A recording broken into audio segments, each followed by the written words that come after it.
Hello, আসসালামু আলাইকুম সবাইকে। প্রগ্রেসিভ ব্যাফের আরেকটা পর্বে আপনাদের সবাইকে স্বাগতম। আহ, আমরা আজকে বিভিন্ন বিষয় নিয়ে আলাপ করব। রাইটার অ্যাক্টিভিস্ট নাদিয়া ইসলাম আমাদের সাথে উপস্থিত আছেন। উনি সোশ্যাল মিডিয়াতে প্রচুর অ্যাক্টিভ। সবাইকে সব বাংলাদেশে যারাই অনলাইন স্পেয়ারে আছেন তাদের মধ্যে অত্যন্ত পরিচিত মুখ। আম, এবং উনি পড়াশোনা করেছেন লন্ডন থেকে। আহ, লন্ডন, মাদ্রিদ, বিভিন্ন দেশে, এখন ইউরোপেই আছেন। আম, তো ওনার ওনার সাথে আমরা কথা বলতে চাই বিভিন্ন ইন্টারেস্টিং সব ব্যাপার নিয়ে। সোশ্যাল মিডিয়ার সব ধরনের যেই সব ইস্যুগুলো চলতেছে, পাস্ট ওনার এক্সপিরিয়েন্স, এবং উনি কি মনে করেন যে বাংলাদেশে আজকে মানে এখনকার সরকার কিরকম অবস্থায় আছে, শেখ হাসিনা রেজিমের পতনে ওনার কি অবদান ছিল, এইসব ব্যাপার নিয়ে। তো দেরি না করে আমরা শুরু করছি। নাদিয়া ইসলাম, ওয়েলকাম। আহ, আমাদের আপনি বলেন যে Thank you. আপনি আহ, জি, প্রথম প্রশ্ন Thank you থাকবে। for having me. আচ্ছা। সো আমার প্রথম প্রশ্ন থাকবে, how did you get involved in social media, in Facebook, from the very first time? আপনার মানে কি স্পার্ক করলো যে আপনার মনে হলো যে you will become an activist? Thank you very much, Mirza. আমি তো ফেসবুক যখন থেকে শুরু হয়েছে, আম, সে সময় থেকেই ফেসবুক অ্যাকাউন্ট ছিল এবং আমি ফেসবুক আসার আগ থেকেই লেখালেখি করতাম। অল্প বিস্তর লেখালেখি করতাম। আমি সে সময় বাংলাদেশে ছিলাম, জায়গা দিনে লিখতাম। তো এরপরেই আম, বাংলাদেশ ছাড়ার পর ইউনিভার্সিটির জন্য লন্ডনে চলে এসেছি। তখন ফেসবুকিং শুরু হয়েছে টুকটাক লেখালেখির জায়গা হিসেবে ইউজ করা, ফার্স্ট অফ অল। সেখান থেকে অ্যাক্টিভিজম যে আমি অ্যাক্টিভলি করব সেরকম কোনো ইচ্ছা ছিল না। প্রথম জায়গাটা শুরু হলো 2013-এ, যখন শাহবাগ আন্দোলন শুরু হলো। আমি সে সময় লন্ডনে, আমার সব বন্ধু বান্ধবরা আম, খুব স্বাভাবিকভাবেই তারা আহ শাহবাগ আন্দোলনে জয়েন করলেন। লন্ডনে বাঙালিদের একটা খুব বড় কমিউনিটি আছে। সবাই আলতাবালি পার্কে গেলেন, জয়েন করলেন, মোমবাতি নিয়ে গেলেন এন্ড এভরিথিং। এন্ড আমার বন্ধু বান্ধবরা সবাই, অফকোর্স, আমার নিজের বাবা মুক্তিযুদ্ধ করেছে, আমার বন্ধু বান্ধবরা সবাই প্রো মুক্তিযুদ্ধ আহ মানুষ। তো আমাকেও সবাই বললেন যে let's join. That was the first time. তো আমি সে সময় ক্রিমিনোলজি পড়ছি। তো ক্রিমিনাল ল এবং ফরেনসিক সায়েন্স এই বিষয়ে খানিক আগ্রহ থাকার কারণে আমি এই পুরো জিনিসটা আসলে একজন রিসার্চারের জায়গা থেকে, একজন ক্রিমিনাল ক্রিমিনোলজিস্টের জায়গা থেকে আমি দেখার চেষ্টা করছিলাম। আহ, সে সময় আমার পার্টনার, আমার এক্স পার্টনার, তো উনি তখন লন্ডনে ব্যারিস্টার, নামটা বলি, ওনার নাম আবু বকর সিদ্দিক মোল্লা। ওনার সঙ্গে আমার এক্স পার্টনারের বিভিন্ন রকম লিগ্যাল ডকুমেন্টস নিয়ে বিভিন্ন আলাপ হচ্ছিল। And one thing led to another. আমি ওনাকে বলছিলাম যে দেখেন, ফাঁসি চাই দাবিটাই একটা অগণতান্ত্রিক দাবি হয়। আমি ফাঁসির বিরোধিতা করি, সেটা একটা জায়গা থেকে, আম, সেটা আমার নিজস্ব, এবং ক্যাপিটাল পানিশমেন্টের এগেনস্টে যেহেতু আমার অবস্থান, সেই জায়গা থেকে। কিন্তু ধরেন বাংলাদেশের পরিপ্রেক্ষিতে, বাংলাদেশের জনসংখ্যার পরিপ্রেক্ষিতে, সবকিছু মিলিয়েই হয়তো বাংলাদেশের জন্য ফাঁসিটাই হয়তো কার্যকরী সর্বোচ্চ শাস্তি।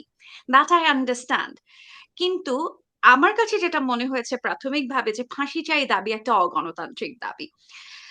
এরপর আম, আবু বকর সিদ্দিক মোল্লা, ওনার সঙ্গে পরিচয় সূত্রে আমি বেশ কিছু ইনডাইটমেন্টের, কাদের মোল্লার ইনডাইটমেন্টের বেশ কিছু জিনিস আমি দেখেছি। এবং হোয়াট আই রিয়েলাইজ, যে একজন মানুষ যদি চিহ্নিত রাজাকারও হন, একজন মানুষ চিহ্নিত ধর্ষক হন, সেটা যা কিছুই উনি হন না কেন, তার নিজেকে ডিফেন্ড করার রাইট আছে বলে আমি মনে করি। এটা আমার আহ চিন্তার পদ্ধতি। আমি দেখছি যে যেই ইন্ডাইটমেন্টের যেই কাগজগুলো আমার কাছে ছিল সে সময়, অ্যান্ড ওভারঅল পত্রিকাতেও বিভিন্ন রকম নিউজ আসছিল, আমি দেখছি যে এটা কোনো স্বচ্ছ প্রক্রিয়া না। আমি একজনকে গায়ের জোরে আম, রাজাকার প্রমাণ করার চেষ্টা করছি। এবং আমি এগেন যেহেতু বললাম আমার ক্রিমিনাল লর সঙ্গে খানিক যোগাযোগ আছে, তো আমি এম, এটার সাথে নভেম্বর ট্রায়ালের কথা আমি চিন্তা করলাম। November trial was very straight forward, এটার মধ্যে কোনো রকম কোনো ইফস এন্ড বাটস ছিল না। নভেম্বর ট্রায়াল সম্ভবত পৃথিবীর ইতিহাসে সবচেয়ে বড় ট্রায়াল হয়েছিল, এবং একটা ম্যাসিভ নাম্বার অফ পিপল তার এগেনস্টে যখন এভিডেন্স আনা হচ্ছে, একটা হোলোকাস্টের মতো ভয়ঙ্কর একটা ঘটনার যখন এভিডেন্স আনা হচ্ছে, সেখানে অফকোর্স আমরা মিত্রপক্ষ কারা কারা শত্রুপক্ষ এটা নির্ধারণ হয়ে গেছে। তারপরেও যখন আমরা জানি যে এই মানুষগুলো চিহ্নিত অপরাধী, তাদের বিরুদ্ধে যখন একটা ট্রায়াল চলছে, তখনও ইট ওয়াজ ভেরি স্ট্রেট ফরওয়ার্ড। তো আমার কাছে এটা মনে হলো যে এটা স্ট্রেট ফরওয়ার্ড না। আমি বাংলাদেশের আইনে, প্রচলিত আইনে একজন রাজাকারের সর্বোচ্চ শাস্তি দাবি করি, 100%। কিন্তু সেটা কোনো এলোমেলো পদ্ধতিতে না, সেটা কোনো আমার ইচ্ছে হলো আমি গায়ের জোরে একজন মানুষকে আহ একটা লেবেল দিয়ে দিচ্ছি, একটা ট্যাগ দিয়ে দিচ্ছি। আমি বলছি না যে কাদের মোল্লা রাজাকার ছিলেন না, আমি যেটা বলছি যে উনার যে বিচারিক প্রক্রিয়াটা ছিলেন সেই প্রক্রিয়াটা স্বচ্ছ ছিল না বলে আমার মনে হয়েছে। তো আমি সে সময় ফেসবুকে প্রথম লেখালেখি শুরু করলাম। আমি বললাম যে আমি শাহবাগের পক্ষে দাঁড়াচ্ছি না, এবং শাহবাগ একটা অগণতান্ত্রিক পদ্ধতির জন্ম দিতে যাচ্ছে। এই নিয়ে আমার বন্ধু বান্ধবদের সঙ্গে সেই লেভেলের মারামারি কাটাকাটি শুরু হয়ে গেল। আমার নিজের ফ্যামিলির সাথেও একটা বড় ঝামেলা হলো। আমি আমি বললাম যে আমি আমি যেটা বিশ্বাস করি আমি সেটা বিশ্বাস করি। আম, আ- আমার কিছু যায় আসে না যদি আমাকে কেউ জামাতি বলে, এবং যেহেতু কাদের মোল্লা অফকোর্স জামাতের একজন নেতা ছিলেন, এবং একই সঙ্গে আমি যেই লয়ারকে, যে ব্যারিস্টারকে আমি ইয়েতে লন্ডনে আমার তার সাথে যোগাযোগ ছিলেন, আবু বকর সিদ্দিক মোল্লা, উনি আহ, জামাতের সঙ্গে সম্পৃক্ত ছিলেন। বাংলাদেশে ট্যাগিং করা খুব ইজি, আমাকে সরাসরি তারা জামাত বানিয়ে দিলেন। আমি বললাম যে ওকে ফাইন, এবং সেই সময় আমি একদম খুব হার্ডকোর নাস্তিক। এই ঠিক এই মুহূর্তে না, এখানে সেই আমি একটা কোয়েশ্চেন করি, সরি টু ইন্টারাপ্ট ইউ। আমার যে হ্যাঁ। কোয়েশ্চেনটা আছে যে, because we bin through the same process, I was supporting Shahbag, and then when I realized that it's a move from Awami League and India, then মানে ওরা যেটা দখল করতে চাইছে এবং যেই প্রক্রিয়াতে ওরা ফাঁসি মানে করছে, সেগুলো প্রতিটাই অস্বচ্ছ ছিল, জাস্ট ইমোশনের উপর ভর করে। এখানে টু ফোল্ড একটা মানে আপনাকে আমি কোয়েশ্চেন করবো, সেটা হলো যে বাংলাদেশ অলওয়েজ মব জাস্টিসে বিশ্বাস করে, ইভেন দ্য মানে হাইয়েস্ট হাইয়েস্ট, মানে আমরা এখন পর্যন্ত এই 50 বছরে কেন পারলাম না একটা, ইভেন আপনি যদি আজকে বসে থেকে দেখেন, এভরিবাডি, আমরা জানি যে কারা এই জুলাই ম্যাসাকারে যারা involve, and we couldn't do, we want to তাদেরকে মুরগি চুরির মামলায় আমরা দিতেছি, বা মানে কোনো ধরনের ধরেন সম্পৃক্ততা নাই, মানে হাস্যকর টাইপের, যেগুলো আমরা 10 বছর পরে আবার আমরা বলবো যে কিভাবে এগুলা করা হয়েছে, it's not a proper due process. তো আমরা কেন পারি না? শাহবাগের সময় তো পারিই নাই, যেখানে আমাদের অ্যাম্পল এভিডেন্স ছিল যে রাজাকারদের বিরুদ্ধে, কিন্তু পুরো জিনিসটাকেই তারা একদম গায়ের জোরে করতে চাইছে। সেকেন্ড হলো যে আপনার যে এই নাস্তিক, তারপর আপনি যে প্রগ্রেসিভ সার্কেলে বিলং করেন, ফ্যামিনিস্ট, তারপর বাংলাদেশের ট্র্যাডিশনাল সুশীল প্রগতিশীল, এদের 90% দেখা যায় যে আওয়ামী লীগ। তো আপনার জার্নিটা কি ছিল, মানে why did you didn't go with the flow and you just went against it? আচ্ছা, আমি একটা একটা করে উত্তর দিই। প্রথম, আমি যেটা মনে করি বাংলাদেশে মব লিঞ্চিং বা মব জাস্টিসের ব্যাপারে একটা আগ্রহ থাকার অন্যতম প্রধান কারণ, বাংলাদেশ আসলে একটা রাষ্ট্র হয়ে ওঠে নাই। বাংলাদেশের 53 বছরের জার্নি, আমার মনে হয় বাংলাদেশ একটা বড় গোত্র। এটার দায় শুধু আওয়ামী লীগের না। আমাদের যেভাবে সংবিধান তৈরি হয়েছে সেখান থেকে আওয়ামী লীগ তো আকাশ থেকে পড়ে নাই, বা এই ফ্যাসিস্ট রিজিমটা আকাশ থেকে আসে নাই। এটার পেছনে ব্যাক এন্ডে অনেক ইকুয়েশন ছিল। আমি এরশাদের স্বৈর শাসন থেকে শুরু করে, তার আগে আমি যদি আরো পেছনে যাই, বাকশাল থেকে শুরু করে পুরো প্রসেসটাই ছিল একটা অগণতান্ত্রিক, একটা গ্রাম্য প্রক্রিয়া। বাংলাদেশকে একটা বড় গ্রাম বানিয়ে রাখা। গ্রাম হতে কোথাও কোনো সমস্যা নাই, এখানে আমি ক্লিয়ার করে রাখি। গ্রাম বিং গ্রাম ইজ নট আ প্রবলেম, কিন্তু একটা রাষ্ট্র যখন গ্রাম হয়, বা একটা রাষ্ট্র যখন একটা গোত্র ভিত্তিক হয়, তখন গোত্রের একটা টেন্ডেন্সি সম্ভবত থাকে যে আমি এবং অপরের রাজনীতি প্র্যাকটিস করার। অর্থাৎ একটা একটা গোত্রের ভেতর ঢুকলে দেখবেন যে কিছু মাস্তান থাকে যারা সবসময় গোত্র প্রোটেক্ট করে। একটা অন্য গোত্রের ছেলে ওই গোত্রের ভেতর আসার সাথে সাথে, "এই তুই আমার এলাকায় ঢুকছিস কেন?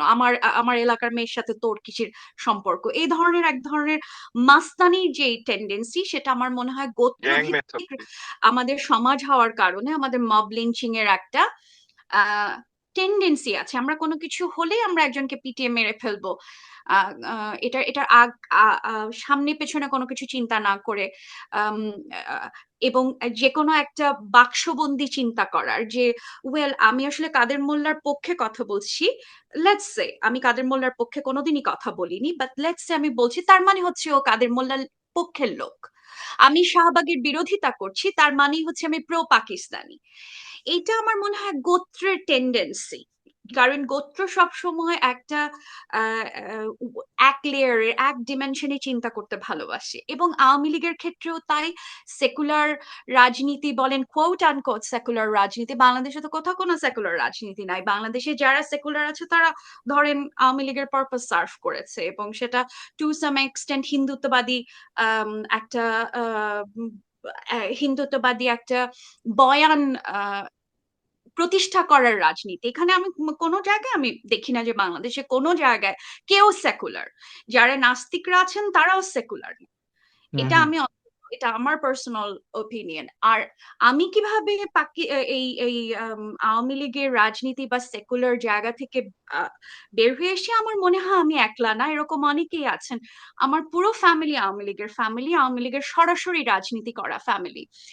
আম, এবং আমার কাজিনদের মধ্যেও আহ, আহ, উম, তারা এতদিন বিদেশে পড়ে তারপর হচ্ছে বাপ চাচাদের লেগেসি ধরে রাখতে তারা বাংলাদেশে গিয়ে রাজনীতি যেগুলি করছিলেন, আমার কাছে মনে হচ্ছিল যে that's not the right thing.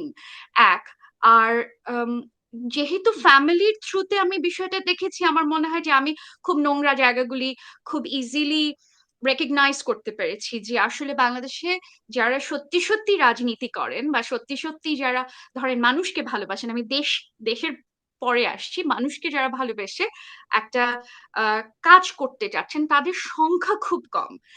আহ তো এই নোংরা জায়গাটা আমার দেখার কারণে হয়তো আমি আওয়ামী লীগের সঙ্গে একটা সার্টেন স্টেজ পর্যন্ত অফকোর্স সাবস্ক্রাইব করা ছিলাম। 2013 অনওয়ার্ডস আমি আওয়ামী লীগ থেকে খানিক প্রো আওয়ামী লীগ সিচুয়েশনে চলে এসেছি।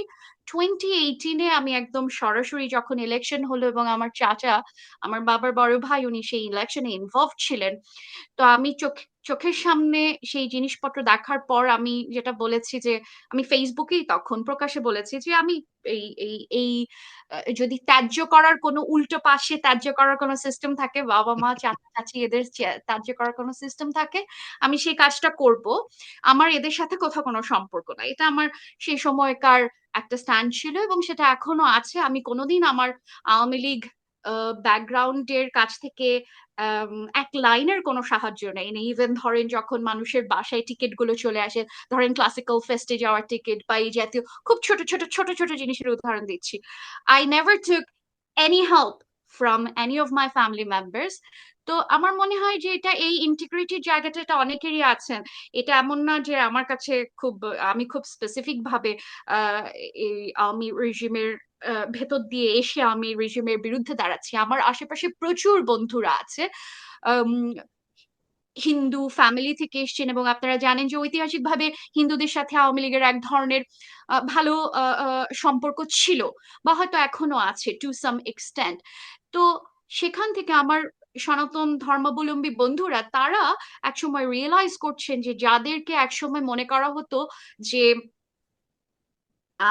যেই দলটা হিন্দুদেরকে রক্ষা করছে, সেই দলটার মাধ্যমে হিন্দু নির্যাতন হচ্ছে। তো আমার প্রচুর বন্ধু বান্ধব সেই সময়ই আওয়ামী লীগ থেকে প্রো আওয়ামী লীগ থেকে অ্যান্টি আওয়ামী লীগ অবস্থানে চলে এসেছে। এবং আমি একলা না আসলে। তো আমার মনে হয় যে আমাদের এরকম প্রচুর মানুষের জার্নি, কাছাকাছি জার্নি আছে। হুম হুম। রাশেদ একটা কোশ্চেন। যে আপনি মাইনরিটির কথা উঠালেন, এই জন্য জিজ্ঞেস করতেছি। তিনটা কোয়েশ্চেন, এগুলো একটা একটার সাথে কানেক্টেড। প্রথমটা হলো যে বাংলাদেশ এখন যেই সিচুয়েশনে আছে, আহ, এইটার থেকে আপনি বাংলাদেশকে কোন দিকে যেতে দেখছেন এই যাওয়ার পথে? আমার দুইটা কোয়েশ্চেন আছে। একটা হলো যে এই মুহূর্তে ইন্ডিয়ান মিডিয়া এবং ইন্ডিয়ান সরকার যে ধরনের আচরণ করছে, সাধারণ হিন্দুদের সাথে তার কোনো সামান্যতম যোগাযোগ নাই, কিন্তু অটোমেটিক্যালি এই আচরণের কারণে এবং কিছু মানে খুবই নিজেদের স্বার্থ ছাড়া কিছু বুঝেন এরকম কিছু হিন্দু নেতাদের কারণে সাধারণ মানুষের সাথে হিন্দুদের কিন্তু একটা দূরত্ব তৈরি হবে। অন্য দিক দিয়ে আমরা কিছু আহ মানে আল্ট্রা রাইট উইং অ্যাক্টিভিস্টদের দেখতেছি, তারা মানুষকে মানে খেপায় তুলতেছে বিভিন্ন ইস্যুতে, এবং এবং এমন ভাবে খেপানো হচ্ছে যে এদের এদের একটা ট্র্যাক রেকর্ড আছে আওয়ামী বিরোধী, ভারত বিরোধী কথা বলার কারণে। এই কারণে এদের গ্রহণযোগ্যতা তৈরি হইতেছে। আমি সরাসরি নাম নিতেছি, পিনাকি আছেন, তারপর হলো গিয়ে ইলিয়াস আছেন, এদের কথা বলতেছি। এই যে এই পুরা ডাইমেনশনটা আপনার মনে হয় বাংলাদেশের ফিউচারে কিভাবে প্লে হবে? কারণ এটা নিয়ে আমরা আসলেই আসলে অনেক বেশি রকমের চিন্তিত। Thank you. না, থ্যাংক ইউ রাশেদ। আমার তো মনে হয় যে বাংলাদেশ তো একটা বড় প্যারাডাইম শিফটের ভেতর দিয়ে যাচ্ছে।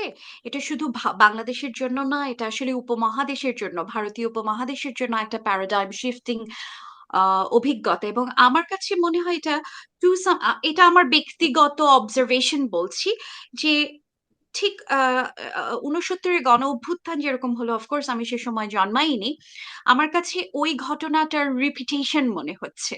69-এর গণ অভ্যুত্থান পরবর্তী ধরেন বাংলাদেশ মুক্তিযুদ্ধের ভেতর দিয়ে গেল, এবং এখন আমার 2024-এ যে ঘটনাগুলো, সেটার ঘটনাক্রম থেকে আমার মনে হচ্ছে বাংলাদেশ ঠিক একই রকম একটা ঘটনাক্রমের ভেতর দিয়ে যাচ্ছে। It's a paradigm shifting event for Bangladesh, এক। আর সে কারণে আমাদের সাথে জিওপলিটিক্যালি যারা যারা ইনভলভড আছেন, আমাদের দেশের রাষ্ট্রের চারদিকে, তিন দিকে ভারত রাষ্ট্র আছে, অফকোর্স ভারত সে কারণে ইনভলভড, অফকোর্স চায়নার স্টেক এখানে ইনভলভড। আর যেহেতু আম, একগাদা রাষ্ট্রের সঙ্গে আমাদের বিনিয়োগের সম্পর্ক, বিশেষত চায়নার সঙ্গে তো একটা বড় বিনিয়োগ আছেই আমাদের। এবং এই বছরই হাসিনা পালানোর আগে যখন যেই চীন এবং ইন্ডিয়া সফর করলেন উনি জুন মাসে, এবং তারপর থেকেই তো আমাদের জুলাই আগস্টের গণ অভ্যুত্থান যেটা, সেটা প্রথমে কোটা আন্দোলন থেকে ওটা এসকেলেট করলো। তো সেই সময় চায়নার কিন্তু প্রেশার ছিল বাংলাদেশের উপরে, এবং বাংলাদেশ জিওপলিটিক্যালি খুবই গুরুত্বপূর্ণ ছিল বাংলাদেশের মংলা বন্দরের জন্য, তাই না? তো শেখ হাসিনাকে আমি পছন্দ করি বা না করি, সেই একটা ভালো জিনিস ছিল ওনার, যে উনি আসলে কোনো নির্দিষ্ট দিকে ঝুঁকছিলেন না এই ক্ষেত্রে। চাইনিজ ফোল্ডেড হোকা বা ইন্ডিয়ান ব্লক, এই কোনো দিকে উনি ঝুঁকছিলেন না, যেটার কারণে জুলাই অভ্যুত্থানে, এটা একটা স্বতঃস্ফূর্ত অভ্যুত্থান হওয়ার পরেও আমি অন্তত বিশ্বাস করি যে ভারত, ভারতের ডিপ স্টেট চাচ্ছিল না হাসিনা টিকে যাক। কারণ হাসিনা আসলে সেই সময় মংলা বন্দরের দায়িত্ব, পরিচালনার দায়িত্ব আসলে ইন্ডিয়া বা চায়না কাউকে দিতে চায় না, যদিও ইন্ডিয়াকে একদম শেষমেশ দিতে বাধ্য হয়েছে। আম, তো আহ, এ কারণে আমার মনে হয় আহ, এই পুরো ইকুয়েশনে আমরা শুধুমাত্র বাংলাদেশের কথা চিন্তা করে, বাংলাদেশ এখানে একটা ভ্যারিয়েবল মাত্র, আমাদের ইকুয়েশনে আরো অনেকগুলো ভ্যারিয়েবল আছে। তো আমরা যখন এই রাজনীতিটা চিন্তা করি তখন বেশিরভাগ ক্ষেত্রে আমরা খুব ওয়ান ডিমেনশনাল চিন্তাটা করি যে আহ, বাংলাদেশে কি ইন্ডিয়া আক্রমণ করবে, বাংলাদেশ কি আমেরিকা দখল করে ফেলবে, এই জাতীয় জিনিসপত্র। এবং এগুলো খুবই ওয়ান ডিমেনশনাল চিন্তা এই কারণে, কারণ এটাতে খুব ইজিলি মানুষকে হুক করে ফেলা যায়। কারণ এই ধরনের একটা ভয় যদি আমাদের মধ্যে থাকে, একটা ফিয়ার মঙ্গারিং এর রাজনীতি যদি থাকে, একটা জনগোষ্ঠীকে নিয়ন্ত্রণ করা খুব সহজ। আর আমাদের অঞ্চল, ভারতীয় উপমহাদেশ অঞ্চল, আমাদের অঞ্চলের মানুষকে নিয়ন্ত্রণ করা আরো সহজ, কারণ আমরা ধর্ম দিয়ে সারাক্ষণ পরিচালিত হচ্ছি। Again, me being an agnostic, আমার কোথাও কোনো ঝামেলা নাই আপনি যেই ধর্মটা পালন করেন, যেটাতে আপনি বিশ্বাস করেন। কিন্তু ধর্ম দিয়ে যদি আপনার রাজনীতি পরিচালিত হতে থাকে, তখন এক ধরনের ভয়ের জায়গা বা আশঙ্কার জায়গা থাকে যে আপনাকে এটা দিয়ে কন্ট্রোল করা যাবে। ধর্ম আহ, আহ, ধর্ম আর রাজনীতি যে খুব আলাদা সেটা আমি বলছি না। মানে রাজনীতি অর্থ তো সিদ্ধান্ত নেওয়ার ক্ষমতা, সেক্ষেত্রে ধর্মও রাজনৈতিক, তাই না? তো আহ, ধর্ম রাজনীতি সব ইন্টারটুয়াইন্ড এক একটা অ্যাসপেক্ট। কিন্তু আহ যেভাবে মানুষ খুবই আহ ধর্ম দিয়ে তাড়িত হয় এই অঞ্চলে, যে আমার রসুলের বিরুদ্ধে একটা কথা বলা হচ্ছে, আমরা এই এই কাজটা করে ফেলি। এটা হয়তো এতদিন আওয়ামী লীগই করিয়েছে ফর অবভিয়াস রিজনস, কিন্তু মানুষ আসলে সেটাতে সাবস্ক্রাইবও করেছে টু সাম এক্সটেন্ট। তো এখন আপনি, আপনার প্রশ্নে আমি যদি ফেরত আসি যে আমাদের এই অঞ্চলের রাজনীতিটা কিরকম হবে, আমি মনে করি আমরা যতক্ষণ না বুঝতে পারছি যে আমাদেরকে ধর্ম দিয়ে পরিচালিত করা হচ্ছে, ততক্ষণ পর্যন্ত এই অঞ্চলে ঝামেলা লেগেই থাকবে। এবং আপনি গত কয়েক সপ্তাহের ঘটনায় যদি দেখেন যে চিন্ময় কৃষ্ণ দাসকে গ্রেফতার করা নিয়ে, এবং তারপর বাংলাদেশের প্রত্যেকটা মাওলানাকে আলাদা আলাদা ভাবে বলতে হয়েছে, ভাই তোমরা মাথা ঠান্ডা করে রাখো, তোমরা যে কোনো কিছু করো না। এই কথাটা কেন একটা একটা একটা অ্যাডাল্ট মানুষকে বলতে হবে? আমার মনে হয় যে এই কথাটা বাংলাদেশের আহ প্রতিটা সেক্টরের নেতাদের থেকে এসছে। এবং এই ক্ষেত্রে, কারণ এই একটা জায়গায় তারা বুঝতে পারছিলেন যে এটা একটা ইন্ডিয়ান ট্র্যাপ হতে পারে। আহ তো এটা তো আসলে প্রতিবার সম্ভব না। সো আমার মনে হয় যে না, আমরা এখানে যতক্ষণ না। সরি একটু এই করি। আমেরিকাতে যদি দেখেন ট্রাম্প এখন ক্ষমতায় না, ওদের রাইট উইং, ওদের হুম, ইভাঞ্জেলিক্যাল খ্রিস্টানদের ব্যাপারে আপনি হুম, অবগত আছেন। আপনি হয়তো লন্ডনে পড়াশোনা করছেন। ইউরোপের মধ্যে ফার রাইটের আপনার উত্থান চলতেছে। ফ্রান্সে আপনার লিপেনদের হুম, গোষ্ঠী মানে হুম, উত্থান হইতেছে। তারপর ইভেন আপনার জার্মানিতে, মানে যেসব দেশগুলো আমাকে দেখি ওগুলা তো একই অবস্থা। আপনার মানুষকে উত্তেজিত করা, বাংলাদেশ মানুষকে কেন সিঙ্গেল আউট করা হবে? বরঞ্চ আমি তো বলবো বাংলাদেশের মানুষ অনেক রেজিলিয়েন্সের পরিচয় দিচ্ছে, মানে এত ম্যাচুরিটি আসলে মানে আশাই করা যায় না। কিছুটা যে এরকম উত্তপ্ত অবস্থা, তাতে তো তারা মানে অনেক কিছুই করতে পারতো। যেরকম মানে যেটা ছড়ানো হইতেছিল যে চিন্ময় দাস, আম, তার যেই লয়ার, সাইফুল ইসলাম ওনার নাম, হুম, হুম, ওনাকে হুম, যে হুম। মারা হলো, ওটা তো বলা হইতেছে ইসকনের মানুষজন মারছে। কিন্তু বাংলাদেশের মানুষ অনেক রেজিলিয়েন্ট মানে শো করছে, ঠিক না? আপনি কি একমত না এটা যে? এটা আমি টু সাম এক্সটেন্ট আমি এগ্রি করি, ডিসএগ্রি করি। ইভেন ধরেন হুম, ইউকে তেও কিছুদিন আগে যে একটা বাচ্চা ছেলে, তিনটা বাচ্চা মেয়ের খুনের ঘটনা, আমার আমার জানা নাই যে আপনারা ফলো করছিলেন কিনা।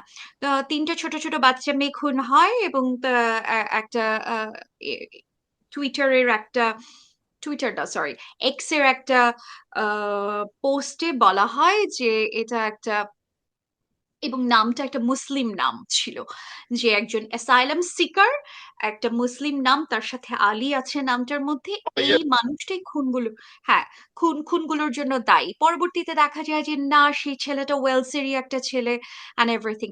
মানুষকে উত্তেজিত করা সহজ, আমি একটু জায়গা পর্যন্ত মানতে রাজি আছি, কিন্তু তারপরের যে কনসিকুয়েন্সেস গুলো, সেই কনসিকুয়েন্সেস গুলো বাংলাদেশে আহ, বা ভারতের লোকজন যেই জায়গায় এসকেলেট করে নিয়ে যায়, আপনি রিসেন্ট হিস্ট্রিতে হয়তো এত বড় এসকেলেশন দেখবেন না। টোটেনামের রায়টে বা ইভেন ইউএসএ তেও যখন ফ্লয়েডের যে ঘটনাটা ঘটে, হ্যাঁ, জর্জ ফ্লয়েডের যে ঘটনায় পুরো ইউএসএ বাইফরকেটেড হয়ে যায়, তো আহ, পরে তারপর এটা ইউনাইটেডও হয়। কিন্তু এই যে গ্রামের পর গ্রাম, ধরেন নাসিরনগর ঘটা বা রামুর মতো ঘটনা ঘটা, এটা হয়তো আপনি অন্য কোথাও দেখবেন না। এখন আমি বলছি না এটা বাংলাদেশের মানুষের সমস্যা, আমি বলছি বাংলাদেশের মানুষরা বারবার এই ট্র্যাপটার মধ্যে পা দিচ্ছেন, আহ, যেই ট্র্যাপটা আওয়ামী লীগ সেট করে রেখে গেছেন। এবং আমাকে যদি জঙ্গি রাষ্ট্র হিসেবে প্রমাণ করা যায়, যেটা আওয়ামী লীগ অনেক আগে থেকে এই কাজটা করে আসছে, এটা তাদের ট্রাম্প কার্ড ছিল সব সময়, হেফাজতে তাদের ট্রাম্প কার্ড ছিল সব সময়, এই কাজটা তারা করে এসছে আওয়ামী লীগ। তো আমি যদি এই বিষয়টা না বুঝি তাহলে এবং প্রতিবার ফাঁদে পা দিচ্ছি, দিয়ে আমি এমন একটা ঝামেলা করছি যেটা আমার এগেনস্টে ব্যবহার করা হচ্ছে কন্টিনিউয়াসলি। আমার মনে হয় যে বাংলাদেশের মানুষকে এটা বোঝানোর দায়িত্ব যারা বুদ্ধিজীবীরা আছেন তাদের। তারা এই কাজটা করেন নাই, করতে ব্যর্থ হয়েছেন, বা বাংলাদেশের যারা বুদ্ধিজীবী ছিলেন তারা জনগণের এগেনস্টে বসে আহ কাজ করেছেন। বাংলাদেশের একটা বড় অংশের বুদ্ধিজীবী আওয়ামী লীগের দালাল ছিলেন, সুতরাং তারা এই বিষয়গুলো কোনোদিন অ্যাড্রেস করেন নাই। আমার সাথে গতকালকেই ফরহাদ মজার সাহেবের কথা হচ্ছিল, এবং উনি এই যে 2013 সালে চিন্তা পত্রিকায় যখন লিখলেন না, আহ, আহ, হেফাজত নিয়ে, যে হেফাজতকে আমাদের সেকুলার মধ্যবিত্ত সমাজ বা কওমি মাদ্রাসার ছেলেদেরকে, তাদেরকে আমরা এতদিন মনে করতাম যে অসভ্য, বর্বর, কিছু জানে না, এ ধরনের একটা আমাদের ইয়ে ছিল সব সময়, অ্যাসেসমেন্ট ছিল তাদের ব্যাপারে। তো তাদেরও যে মানবিক অধিকার আছে বা নাগরিক অধিকার আছে, সেটা প্রথম যখন তারা শাপলা চত্বরে আসলেন নিজেরা বললেন, সেটা তাদের মাধ্যমে তারা নিজেরা জানান দিলেন। এ পর্যন্ত আমি এগেন হেফাজতের আমি সাবস্ক্রাইবার অফ কোর্স না, আমি বলছি যে এই আহ, নাগরিক অধিকারটুকু যেহেতু ছিল না তাদের, এবং বাংলাদেশের বুদ্ধিজীবীরা এই কাজটা করে গেছেন কনস্ট্যান্টলি, বাংলাদেশের মানুষকে এত এই জায়গাটায় তারা আম, শিক্ষিত করতে পারেন না, এবং আমি শিক্ষিত শব্দটাই ব্যবহার করবো, শিক্ষিত করতে পারেন নাই, যেখানে ইভেন জর্জ ফ্লয়েডের মতো ঘটনা ঘটলো, একটা রায়ট হলো বা টোটে নামে একটা রায়ট হলো, সেটা এত দূর এসকেলেট করে না যেটুক বাংলাদেশে এসকেলেট করেছে, বা বাংলাদেশ শুধু না, বাংলাদেশ এবং ভারতে এসকেলেট করে। তো সেটার জন্য আমি বলেছি অফকোর্স এই ঘটনাতে বাংলাদেশের প্রত্যেকটা নেতাকে সামনে আসতে হয়েছে এবং বলতে হয়েছে যে ভাই, তোমরা কেউ কিছু করো না। এই জায়গাটাতে আমার কোয়েশ্চেন যে কেন এই জিনিসটা বারবার বলতে হবে, কেন এই জিনিসটা বারবার রিইটারেট করতে হবে? কারণ আমাদের চারদিকে শত্রু আছে, আমরা এই জনগোষ্ঠীটা তৈরি করি নাই। না, কারণ সাম বারবার বলতে হবে, সরি, বারবার বলতে হবে কারণ ইন্ডিয়া তো চায় আপনার ডিস্টেবিলাইজ করতে। ওরা তো জাস্ট ঘোষণা দিই, if you follow their YouTube channels, even ওদের মেইন স্ট্রিম চ্যানেল, এখান থেকে ওরা bullshit, বলতেছে হ্যাঁ, full of bullshit. Full of bullshit হলেও ওদের মিলিটারি ক্যাপাবিলিটি আছে, they are the fourth largest economy. And আপনি যদি দেখেন, যে আপনি যদি আওয়ামী লীগ রেজিমটা দেখেন, তাদের ইসের মধ্যে তাদের হাতের ছোঁয়াই তো তাদের মানে এত আম, তারা সাপোর্ট পেয়ে তো তারা বাংলাদেশকে আসলে মানে শাসন করতে পারছে, যে এত ইলেকশন রিগিং করে তারপর যেগুলা করে। তো এখন যেটা ওরা কিন্তু বলতেছে ঘোষণা দিয়ে যে we will destabilise Bangladesh, and ওখানে একটা ক্লিয়ার প্যাথ আছে। ওরা ঘোষণাই দেবে যে 2 বছর এই সরকার চলবে, উইল গো, এটা সেটা আমরা ডিস্টেবিলাইজ করবো, ইকোনমি ডাউন করব, এই দাঙ্গা বাঁধানোর চেষ্টা করব। অ্যান্ড ওপেনে আসছে, আপনি দেখেন শেখ হাসিনা কিন্তু পাবলিকলি এখন কথা বলা শুরু করছে। তো দেয়ার অ্যাটাক ডগস আর এভরিওয়্যার। তো আপনি তো এটা দেখবেনই, যেহেতু আমি তো বলতেছি যে এটা একটা ভালো উদ্যোগ, যে বাংলাদেশ এটাকে নিউট্রালাইজ, ওখানে একটা দাঙ্গা হইতেই পারতো যদি ধরেন, যদি if the guys are sleeping on the wheel, there could be a like a mass, like a মানে একটা at least like 10 people দেখা গেল মারা গেল, অথবা কয়েকজন হিন্দুর উপর আক্রমণ করা হলো, it would be, দেখেন কিছু না করে তো আমরা অপমান মানে ইসের অপরাধের ভাগিদারি হইতেছি। আপনার যে কোনো একটা কিছুকে বলে দেওয়া হইতেছে, ধরেন এই যে রিয়াগোপ, যেই হিন্দু মেয়েটা মারা গেল আপনার নারায়ণগঞ্জে এই স্নাইপার হুম হুম, বুলেটে, তাকে বুঝতে হ্যাঁ বলতেছে হ্যাঁ, যে মানে জামাত শিবির এরকম মারা হয়েছে। জামাতের কর্মী। জামাত, হ্যাঁ হ্যাঁ। হুম তো এইরকম আপনার ওদের মিথ্যা বলার তো কোনো মানে আপনার লিমিটেশন নাই, সো ওরা তো ডিস্টেবিলাইজ করতে চাবেই। তো বাংলাদেশের মানুষ ওইটাই রেজিলিয়েন্সের পরিচয় দিচ্ছে যে they know the fact that they are provocateurs, এবং তারা এটাকে ডিস্টেবিলাইজ করতে চাবে। আচ্ছা, তো এই প্রসঙ্গে রাশিদের প্রশ্নটা আবার ইটারেট করব আমি।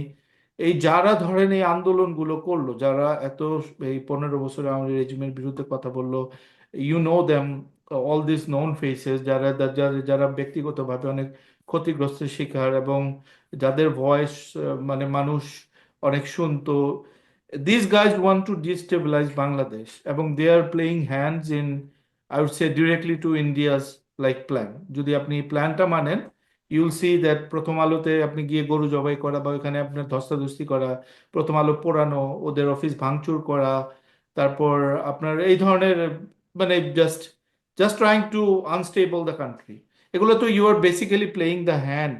এবং এরকম না যে this guys don't know that they are well educated people. Apart from Elias, I think this guy is like not that sophisticated and he's just a pure Jamati, let's put it that way. Um, তারা কেন এই কাজগুলো করতেছে এখন? তারা কেন ইন্ডিয়ার unstable হওয়ার যেই প্ল্যানের অংশ হইতেছে? Can you?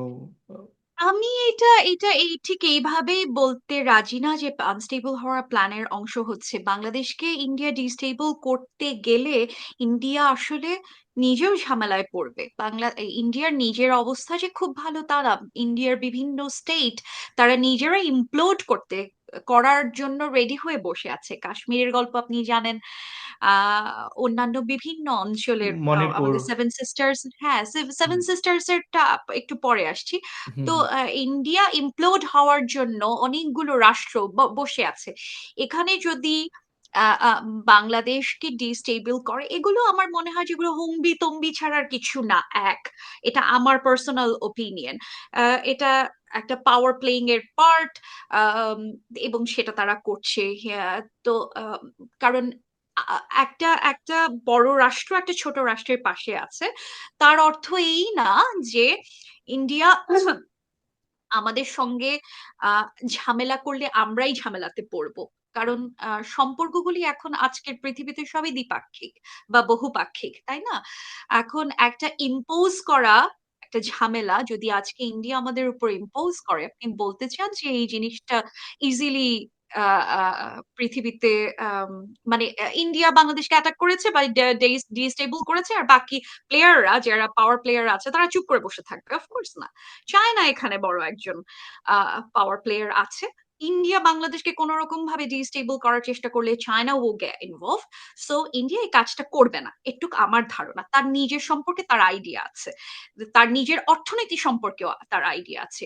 বাংলাদেশের আম, আহ, ইকোনমির একটা বড় অংশ আহ ইন্ডিয়ার সঙ্গে ইনভলভড অ্যান্ড ভাইস ভার্সা। সুতরাং আজকে যদি বাংলাদেশের সাথে ইন্ডিয়ার কূটনৈতিক সম্পর্ক সামহাও হ্যাম্পার্ড হয়, সেই বাজারের ইম্প্যাক্ট ইন্ডিয়ান গভর্নমেন্টের উপর পড়বে, যেটা 2019-এ 2019 বলছি, 2029-এ যে ইলেকশন বা 2026-এ যে পশ্চিমবঙ্গের ইলেকশন আছে, সেটা একদম ম্যাসিভ ভাবে বিজেপি, এখন এনডিএ লেড আর কি বিজেপি, সেটা ধরা খাবে এবং ইন্ডিয়া এই কাজটা করবে না। একটু আমি নিশ্চিত ভাবেই বলতে পারি, এটা ইকুয়েশনটা ঠিক এইভাবেই আমি দেখি।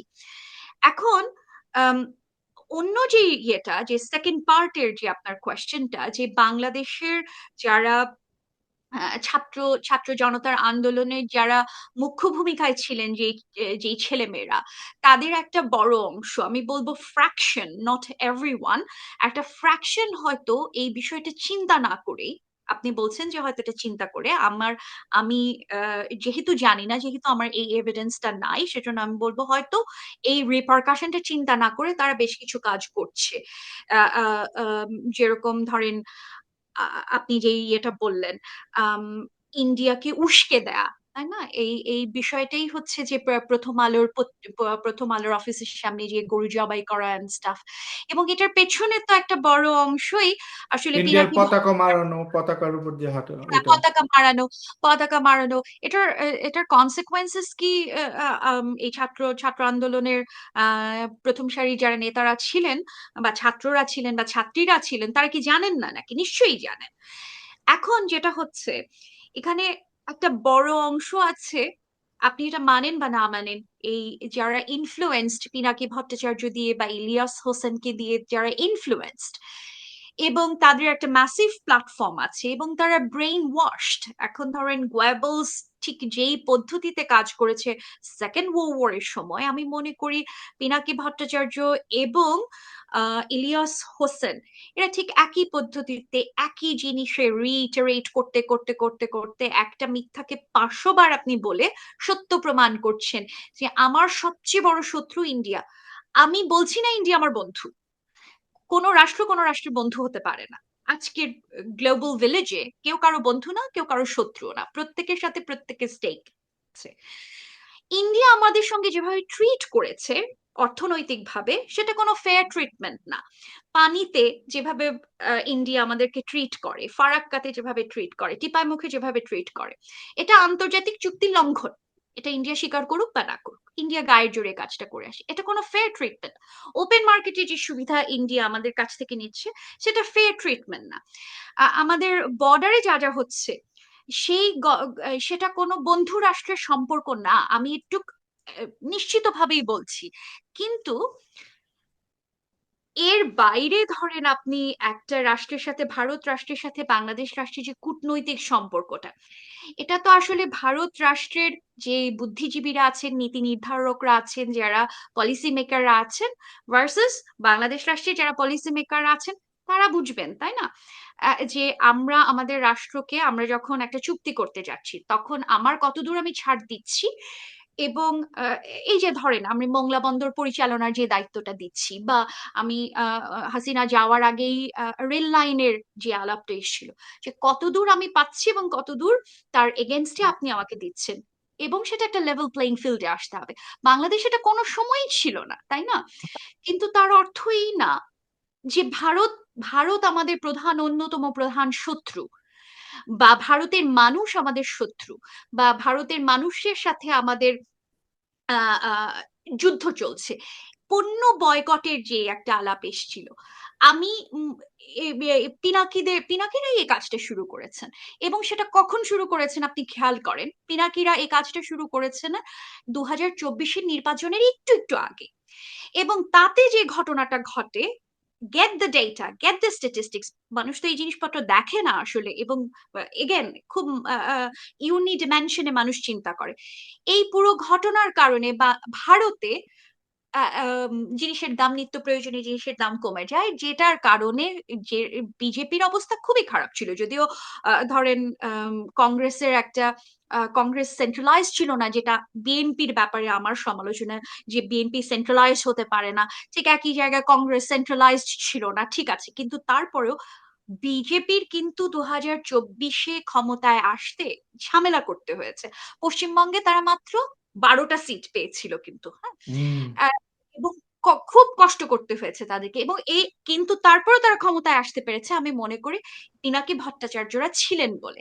তারা যে কাজটা করেছে, আমি আমি পণ্য বয়কট করলাম, এই পণ্য বয়কটের কারণে আমার মনে হলো যে আমি অনেক অনেক দেশপ্রেমিক একজন মানুষ, আমি অনেক কাজ করে ফেলছি, কিন্তু তার কনসিকুয়েন্সেসে যে হিন্দুত্ববাদী আরেকজনকে আমি আরেকবার প্রতিষ্ঠা করতে হেল্প করছি, এটা কেউ ইনডেপথ চিন্তা করে না। তো যে কারণে আপনি যখন বলেন যে এই যে ছাত্র আন্দোলনের যেই নেতারা ছিলেন বা ছাত্র বা ছাত্রীরা ছিলেন, তারা যখন এই যে প্রথম আলোর সামনে গরু জবাই করতে যাচ্ছে, প্রথম আলো আজকে বন্ধ করে দিবে, ডেইলি স্টার আজকে বন্ধ করে দিবে, বা আম, আহ, আরো যে পতাকা মারানোর মতো যে ঘটনাগুলো তারা উস্কে দিচ্ছে, এটার আমার মনে হয় তার কনসিকুয়েন্সেস ভাবেন না।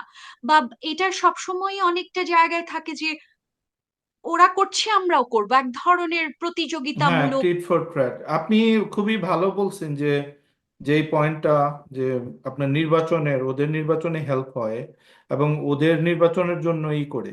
তা আমি আপনাকে চ্যালেঞ্জ করবো একটা ব্যাপারে, এটা ক্লিয়ারিফাই করবো, এরপর রাশেদের কাছে আমরা যাব। সেটা হলো যে আপনি যেটা মানে করতেছেন না, যেটা অ্যাড্রেস করতেছেন না, সেটা হলো যে ও বিচ দের আর ডিফারেন্স, লাইক একটা হলো ভারতের রাষ্ট্র, ভারতের জনগণ, একটা হলো ভারতের ডিফেন্স স্ট্র্যাটেজি, একটা হলো ওদের সাউথ ব্লক, ওদের গোয়েন্দা সংস্থা, অ্যান্ড দেয়ার বিজেপি। বিজেপির উদ্দেশ্য কি? যে মোস্ট সিট পাওয়া। ওদের ওরা তো ওদের একটা গণতান্ত্রিক দেশ, বাংলাদেশের মধ্যে তো চুরি করে নির্বাচনে জিততে পারে না। সো ওরা মানে ভোটে তাদের জিততে হয়। তো ভোট পাওয়ার উদ্দেশ্য কি? যে ওই ডিভাইড, যে মুসলমান গ্রিন হাউসকে দাও, বাংলাদেশে হিন্দুদের উপর আক্রমণ করো, এগুলো একটাই তো বিজেপির। দেখেন আমি কি বলতেছি, আপনি যেই কথাতে বলতেছেন ভারতের রাষ্ট্রের স্বার্থ আর বিজেপির স্বার্থ কমপ্লিটলি ডিফারেন্ট। ভারত একটা সেকুলার দেশ, এবং তারা চায় যে মুসলমানরা একসাথে থাকুক, যেটা মানে তাদের যেটা একটা মানে ছিল আর কি, অ্যাসপাইরেশন ছিল, যে কারণে পাকিস্তান থেকে তারা আলাদা হলো, এবং সেকুলার রাষ্ট্র হিসাবে তাদের পরিচয় দেয়, এখনো পরিচয় দেয়। কিন্তু ভারতের রাষ্ট্রের মানে উদ্দেশ্য স্বার্থ, ভারতের জনগণের উদ্দেশ্য স্বার্থ, সেটার সাথে বিজেপির স্বার্থ completely different. Do you agree on that? এবং একশো এটা যে একশো এটা যে শতাংশ বিজেপি যেগুলা করে, সেটা বিজেপি এখন সরকারে আছে, তারা এগুলা প্রভোগ করে। এবং পিনাকি ভট্টাচার্যরা basically playing the hand of BJP. I agree with you. Rashed. আমি হ্যাঁ এটাই বলতে চাই। দেখেন, ভারত রাষ্ট্র, এখানে তিনটা এন্টিটি আছে, একটা ভারতের জনগণ, একটা ভারতের রাষ্ট্র, এবং যেটা ডিপ স্টেট দ্বারা পরিচালিত, এবং ভারত রাষ্ট্রের সরকার। হুম তিনটা হুম তো তিন জিনিস, তাই না? ভারতের জনগণের সাথে আমাদের কোথাও কোনো ঝামেলা নাই, ভারত রাষ্ট্রের সাথে আমাদের একটা লেভেল প্লেইং ফিল্ডে আসতে হবে হুম রাষ্ট্রের সাথে, between one state and another. এটা হচ্ছে স্টেট ভার্সেস স্টেটের একটা রাজনীতি। আর এরপর আসছে হচ্ছে সরকার ভার্সেস আমাদের যে এই মুহূর্তে সরকার আছে, তাদের এক ধরনের মিথস্ক্রিয়া। তো ভারত বিজেপি সরকার, ভারতের বিজেপি সরকারের সঙ্গে আমাদের যেই সম্পর্ক, ভারতের কংগ্রেসের সঙ্গে বা তৃণমূলের সঙ্গে তো আমাদের একই সম্পর্ক না, এবং সেটা থাকবেও না, এটা থাকা সম্ভবও না। তো তার অর্থ এই না যে ধরেন আজকে কংগ্রেস যদি আসে বা কোয়ালিশন যদি আসে, ভারতের সাথে আমাদের খুব প্রেম শুরু হয়ে যাবে, নট নেসেসারিলি। কারণ দেখেন, আমরা তো জিওগ্রাফিক্যালি আমাদের তিন দিকে ভারত অবস্থান করছে। সো আমাদের সভরেন্টিটির প্রশ্নে আমরা যদি সভরেন রাষ্ট্রের কথা ভাবি, তাই না, আমরা তো এখন অখণ্ড ভারতের গল্প কেউ করছে না। মানে যারা করছে তারা করছে, এটা আমার রাজনীতি না। হুম তো ধরেন আমি স্টেটলেস একটা জায়গা, যেটা ধরেন সামন্ত যুগে ছিল, আমাদের কোথাও কোনো মানচিত্র নাই, তাই না, সেই আলাপ কেউ করছে না। এই আমরা যখন আমাদের ভারত স্টেট এবং বাংলাদেশ স্টেটের আলাপ করছি, তখন আমি মনে করি যে তিনটা এন্টিটি যে আলাদা, সেটা আমাদেরকে আইডেন্টিফাই করতে হবে। আমাদের ভারতের বিজেপির হিন্দুত্ববাদ নিয়ে সমস্যা, এই যে ক্রমাগত একটা এই যে উস্কে দেওয়ার যে জায়গাটা, গরু খাওয়ার অপরাধী মুসলমান মেরে ফেলা। আপনি বাংলাদেশে যে সংখ্যালঘু নির্যাতন হচ্ছে, কোট আনকোট সংখ্যালঘু নির্যাতন, আমি এটা কোট আনকোট দিয়ে বলছি এ কারণে, তার একটা বড় জায়গা হচ্ছে এক্সাজারেটেড জায়গা। তার অর্থ এই না যে আমি টোটাল ডিনায়ালে আছি। বাংলাদেশে নিশ্চয়ই সংখ্যালঘু নির্যাতন হয়, যেটা কিছু হচ্ছে, কিছু হচ্ছে। হুম তাই না, নিশ্চয়ই নিশ্চয়ই আমি সেটা কন্ডেম করি, কিন্তু হুম হুম যে পদ্ধতিতে বা রাজনৈতিক কারণে যেভাবে এটাকে ওভার এক্সাজারেটেড করা হয়, সেটা আহ, আহ, সেটা তো আমাকে রেকগনাইজ করতে হবে যে বাংলাদেশের এই ঘটনার কারণে, এই রাজনীতির কারণে ইন্ডিয়া কিভাবে বেনিফিটেড হচ্ছে, বা ইন্ডিয়ান গভর্নমেন্ট, বর্তমান গভর্নমেন্ট কিভাবে বেনিফিটেড হচ্ছে, বা মোদির বা বিজেপির হিন্দুত্ববাদী সরকার কিভাবে বেনিফিটেড হচ্ছে। I have to understand that. এবং আমি এটাতে আপনার সাথে এগ্রি করি, 100% এগ্রি করি এই জায়গাটাতে, যে হ্যাঁ, আহ, আহ, এটা বিজেপির উদ্দেশ্য। আমি জানি না বিজেপির পরে যদি অন্য কোনো সরকার আসে, তার সাথে বাংলাদেশের কি সম্পর্ক হবে, যে সরকার হুম এখন পর্যন্ত ছিল না, তাই না? সো ভবিষ্যতের কথা আমি বলতে পারবো না। আমি আপাতত যেটুক, বিজেপি 2029 পর্যন্ত ক্ষমতাতে আছে, 2026-এ যদি পশ্চিমবঙ্গে ঢুকে যায়, যেটা আমি মনে করি একটা খুব বড় চান্স আছে, এবং খুব এই বড় বড় চান্স আছে, চান্সটা এক্স্যাক্টলি। খুব বড় চান্স আছে। হুম এবং এই বড় চান্সটা বাংলাদেশের চালের উপর নির্ভর করে। বাংলাদেশ এখন যেই চালটা দিচ্ছে, সেই চালগুলোর উপরে 2026-এ আসলে বিজেপি পশ্চিমবঙ্গে ঢুকবে কিনা, সেটা নির্ভর করে। সো আমি মনে করি যে এখন এ কারণে বাংলাদেশকে খুব ঠান্ডা থাকতে হবে। ইন্ডিয়া, আমি কেন বারবার বাংলাদেশের জনগণের উপর ক্ষেপে যাই, আপনি হয়তো আমাকে ভুল বুঝছেন যে বাংলাদেশের জনগণ, আপনি বলছেন যে খুব ঠান্ডা ঠান্ডা ছিল বা কোনো রিয়াকশন দেখায়নি, এটা প্রশংসার যোগ্য। আমি মনে করি এটা বাংলাদেশের মানুষকে কেন বারবার বোঝাতে হচ্ছে, কেন আমরা বুঝতে পারছি না। আপনি দেখেন একটা চায়ের দোকানে যান, প্রতিটা মানুষ, চায়ের দোকানের মামা থেকে শুরু করে রিক্সাওয়ালা আছেন, ট্রাক ড্রাইভার আছেন, সারাক্ষণ রাজনীতি নিয়ে আলাপ করছে। ওবায়দুল কাদেরের ঘড়ির সংখ্যা ট্রাক ড্রাইভাররা নো জানে না। নো, এখানে আপনাকে একটু কি একটু বলছেন এই জায়গাটা থামাতে কেন হবে। বুঝবেন? একটা সেকেন্ড, একটু থামাতে। আমি কখনোই বলি নাই বাংলাদেশ রাষ্ট্র। I think the whole subcontinent they are the same people, basically I treat them as same people. বাংলাদেশের যথেষ্ট, বাংলাদেশে বিজেপির মতো পার্টি আছে, we know that. There is no hiding. বাংলাদেশে 80টা আপনার ইসলামী দল আছে, দে আর অবভিয়াসলি। বাট মানে হিস্ট্রিক্যালি যদি আপনি দেখেন, তারপর আপনি দেখবেন গত 200 ইয়ার্সে আপনি ভারতে যতগুলো দাঙ্গা হয়েছে, বাংলাদেশে very very less. One of the most মানে বড় দাঙ্গা আপনার কোনটা, ওই নোয়াখালীর দাঙ্গা, এটাই আমরা হুম। দেখতে পারি। তারপর হয়তো পাকিস্তানের সময় কিছু ছিল। বাংলাদেশ যখন হয়েছে তখন কিন্তু আপনার কোনো ধরনের দাঙ্গা আপনি ওই রকম দেখেন বাংলাদেশে। ভারতে, গুজরাটে মুসলমান আপনার জাস্ট স্লটার করা হয়েছে, you know that. And there lots of দাঙ্গা ওদের দেশে। তো ওরা সেকুলার হিসেবে হইয়া ওরা তো কিন্তু বাংলাদেশে মুসলিম প্রধান আমি দেশ। তো আসলে ওদেরকে সেকুলার, ওরা কাগজে কলমে সেকুলার রাষ্ট্র, তো আমরাও কাগজে কলমে সেকুলার রাষ্ট্র ভারতও। কিন্তু আমি একটা রাষ্ট্রকেও সেকুলার বলতে রাজি না। কিন্তু তুলনামূলকভাবে যেহেতু ভারতে একটা গণতান্ত্রিক প্রক্রিয়া জারি ছিল, সে কারণে তাদের প্রতিষ্ঠানগুলো ডেভেলপ করতে পেরেছে, তাদের হুম বিচার বিভাগ ডেভেলপ করতে পেরেছে, তাদের আইনগুলো ডেভেলপ করতে পেরেছে, তাদের যে সিভিল সোসাইটি আমাদের চাইতে স্ট্রং। আপনি দেখেন যে আজকে যদি ভারতে এই গরু খাওয়ার কোয়াট আনকোট অপরাধে একটা মানুষকে মারা হয়, বা ভারত সরকার সেটা টোটাল ডিনায়ালের মধ্যে ভারত সরকার থাকে না। তারা অন্তত চারটা পাঁচটা বুদ্ধিজীবী এই নিয়ে কথাবার্তা বলবে। ভারতের যে জেনারেল মানুষ, তারা তুলনামূলকভাবে বাংলাদেশের চাইতে এই সমস্ত জায়গায় কিছু কিছু ক্ষেত্রে অত্যন্ত সহনশীল। আপনি দেখেন ভারতের যে বন্ধুরা আমাদের সঙ্গে এই ইভেন্ট জুলাই অভ্যুত্থানে, আমি একজনের নাম বলছি, অর্ক ভাদুরীর কথা বলছি, অর্ক দেবের সঙ্গে আমার একটা ইন্টারভিউ হয়েছিল, অতনু সিংহ, এরা অনেকেই, আহ, নজরুল জামাদার, এরা অনেকেই আহ, আমাদের সঙ্গে একাত্মতা ঘোষণা করেছিলেন হুম হুম আহ, হুম, জুলাই এক্স্যাক্টলি। অভ্যুত্থানে, তাই না? তা এখন ধরেন এই যে রাষ্ট্র রাষ্ট্রকে বাদ দিয়ে মানুষকে দেখার একটা জায়গা, যে মানুষ মেরে ফেলছে, সেটা মুসলমান হোক, হিন্দু হোক, যা কিছুই হোক, সেই জায়গাটা ভারত রাষ্ট্রের তুলনামূলকভাবে বাংলাদেশের চাইতে বেশি। এবং এইটুক আমি মনে করি। এবং আমি মনে করি যে এই ঘটনাটা ঘটার কারণে যে ওদের একটা গণতান্ত্রিক প্র্যাকটিস ছিল, যদিও আমি তাদেরকে সেকুলার রাষ্ট্র বলে মনে করি না, এটা মনে করি না, বিভিন্ন কারণে সেই আলাপে হয়তো না গেলাম এখন।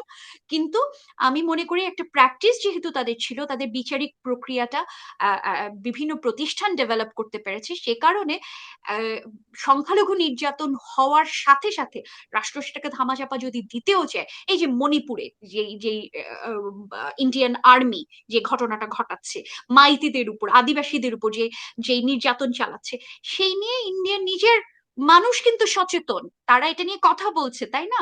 হুম অথচ দেখেন বাংলাদেশে আদিবাসীদের উপর অত্যাচার করা হয়, আমরা আদিবাসীদের কি বলে গালি দেই? উপজাতি বলে গালি দেই, তাই না?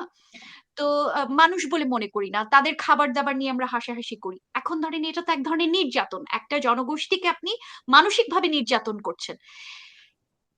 এটা নিয়ে আমি কথা বলবো না, এই কারণে আমার বাংলাদেশের মানুষের উপর রাগ হয়। এই জায়গাটা, এই রাগের জায়গাটা এটা, যে আমাদের তো এই রাজনীতিটা বোঝা উচিত। আপনি একটা, সেই জন্যই বলছি, একটা চায়ের দোকানে গিয়ে বসেন, চায়ের দোকানের মামাও রাজনীতি আপনার চাইতে ভালো বোঝে, তিনি ওবায়দুল কাদেরের কতগুলি গড়ি আছে সেটা জানেন।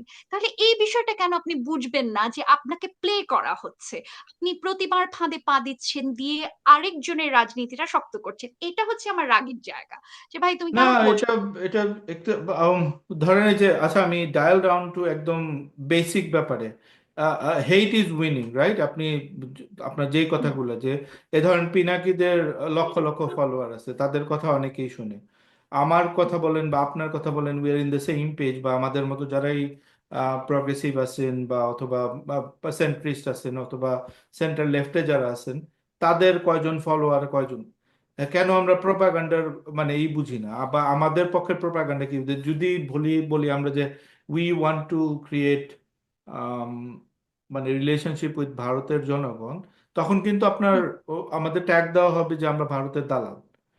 হুম হুম হুম বাট এটা এটা অত্যন্ত জরুরি, এই যে যে আপনি যে বললেন যে কথাগুলো, এগুলো আমি বারবার বারবার বলছি যে ভারতের বামপন্থী, ভারতের প্রগ্রেসিভ, ভারতের লিবারেল মানুষদের সাথে আমাদের যোগাযোগ, কারণ ভারত একটা মানে এত মিস ইনফরমেশনের মধ্যে থাকে। আপনি দেখেন আজকে পর্যন্ত বাংলাদেশের এই যে জুলাই আন্দোলনে 1500 মানুষ মারা গেল, একটা কথা একজন, ইভেন আপনি যে বরখা দত্তর মতো শোতে আপনি দেখবেন তারা একটা মানে এটা নিয়ে উহ আহ করে না। 1500 মানুষের জীবন কি কোনো ফ্যাক্ট করে না, কোনো মানে একটা কথা কিন্তু তারা বলে না। ভারতের মণিপুর জ্বলে যেতেছে তাদের বিষয়ের উপরে, তারা এখানে বলে যে হিন্দুদের উপর পুরো ভারত একদম আপনার আগুন জ্বালিয়ে দিতেছে, যে বাংলাদেশে হিন্দুদের উপর জেনোসাইড হইতেছে, হুইচ ইজ 100% এক্সাজারেশন, কিছু অত্যাচার হইতেছে, বাট ওইটা জাস্ট একটা, ওটা কোনো জেনোসাইড লেভেলে না, কখনোই সেই লেভেলে সেটা হয়নি। অথচ মণিপুরে আপনার জ্বলতেছে আজকে 6 মাস হলো, মোদি একটা কথা বলে নাই সেটা নিয়ে। ওদের নিজেদের দেশে ওরা তো কন্ট্রোল করতে পারে না, কিন্তু আরেক দেশের ব্যাপারে তারা মানে আরেক দেশের সরকার বসাইতে। একটা ব্যাপার দেখেন, বাংলাদেশের সাথে আমি বলবো ভারতের ডিফারেন্স আছে। বাংলাদেশের মানুষ কখনো চায় না ভারতে একটা মুসলিম প্রধান বা বাংলাদেশ ফ্রেন্ডলি সরকার বসুক। এটা কিন্তু বাংলাদেশের ক্ষমতাও নাই, বাংলাদেশের হুম। চায় না। কিন্তু ইন্ডিয়া এটা সবসময় বসে আছে তাদের পছন্দ মতো সরকার। ইভেন আপনি দেখবেন যে লাস্ট ইলেকশনে ইন্ডিয়া থেকে এখানে এমপি পদ বেচা কেনা হয়েছে। হাউ কাম ইন্ডিয়ার অনুমতি না বাংলাদেশে এমপি ইলেকশন হয়? ঠিক আছে, তো ভারত এই লেভেলে পৌঁছে গেছে। তো ও স্বাভাবিকভাবে গ্রিভেন্স তো থাকবেই, grievance is completely justified.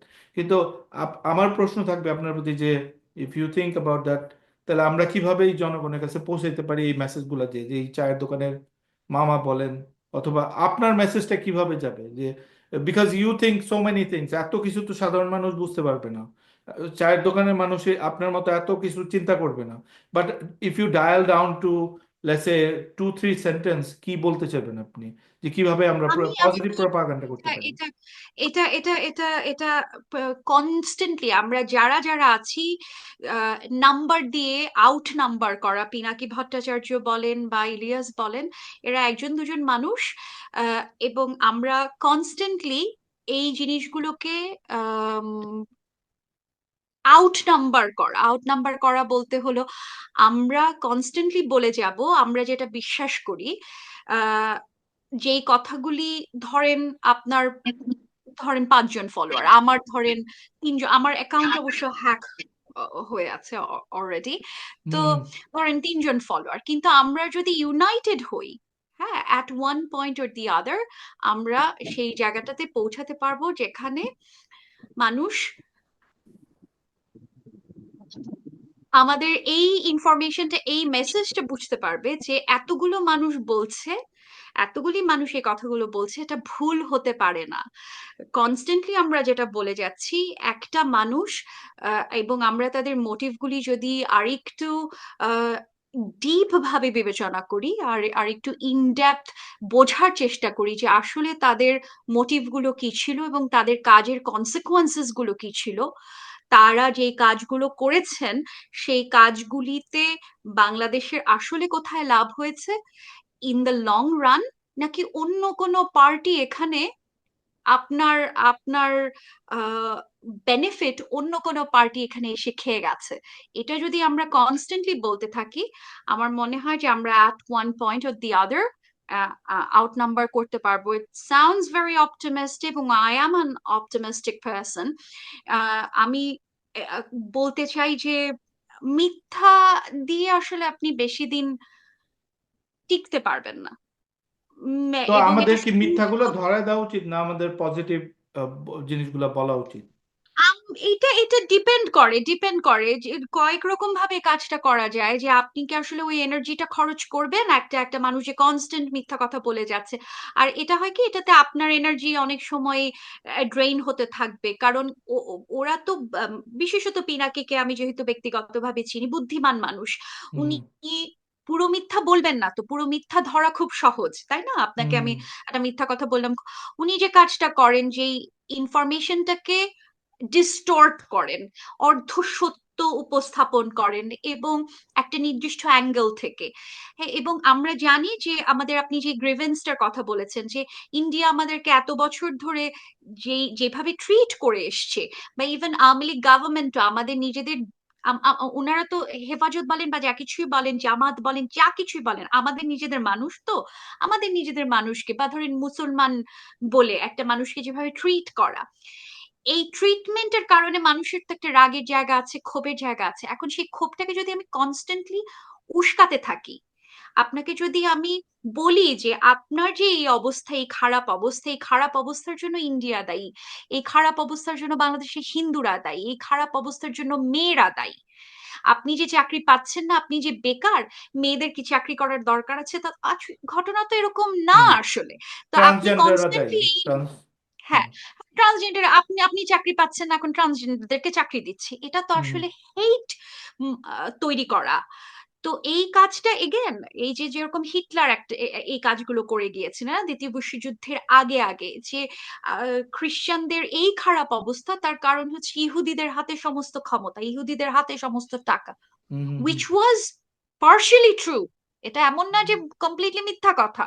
Of course banking system ইহুদিদের হাতে ছিল, কিন্তু যে পদ্ধতিতে আপনি ইনস্টিগেট করেছেন পুরো বিষয়টা, তাতে দেখেন এই যে নাৎসি পার্টি, যারা সুস্থ স্বাভাবিক মানুষরা, একটা চার্চের ভেতর এক গাদা মানুষকে নিয়ে, ইহুদিকে নিয়ে, বাচ্চা সবকিছু নিয়ে আগুন ধরে মেরে ফেলছে, তাই না? এটার জন্য তো ব্রেইন ওয়াশ হতে হয়, এটা হচ্ছে ব্রেইন ওয়াশ করার পদ্ধতি। এখন আপনি আমি কিভাবে কাজ করতে পারি বলে আমি মনে করি যে আমরা সবাই একসাথে আসলাম, আপনি আপনার কথাটা বললেন, আপনার যা বললেন, আপনি সেটাকে নালাফাই করলেন কি করলেন না, যে মিস ইনফরমেশনকে আপনি এটাতে সাবস্ক্রাইব করলেন না। আজকেই আমি গণতান্ত্রিক বাংলাদেশ নেটওয়ার্কের সদস্য, আমরা আজকে একটা বিবৃতি লিখছিলাম যে আমরা এই জায়গাগুলিতে যাতে সাবস্ক্রাইব না করি, বা ইন্ডিয়ান মিডিয়া যে কনস্ট্যান্ট বুলশিট প্রডিউস করে যাচ্ছে, কনস্ট্যান্ট বুলশিট প্রডিউস করে যাচ্ছে, এটাতে আমরা যেন কোনোভাবে সাবস্ক্রাইব না করি, আমরা যেন ইন্টারন্যাশনাল মিডিয়াকে এই ইনফরমেশন গুলি নিয়ে দিতে পারি।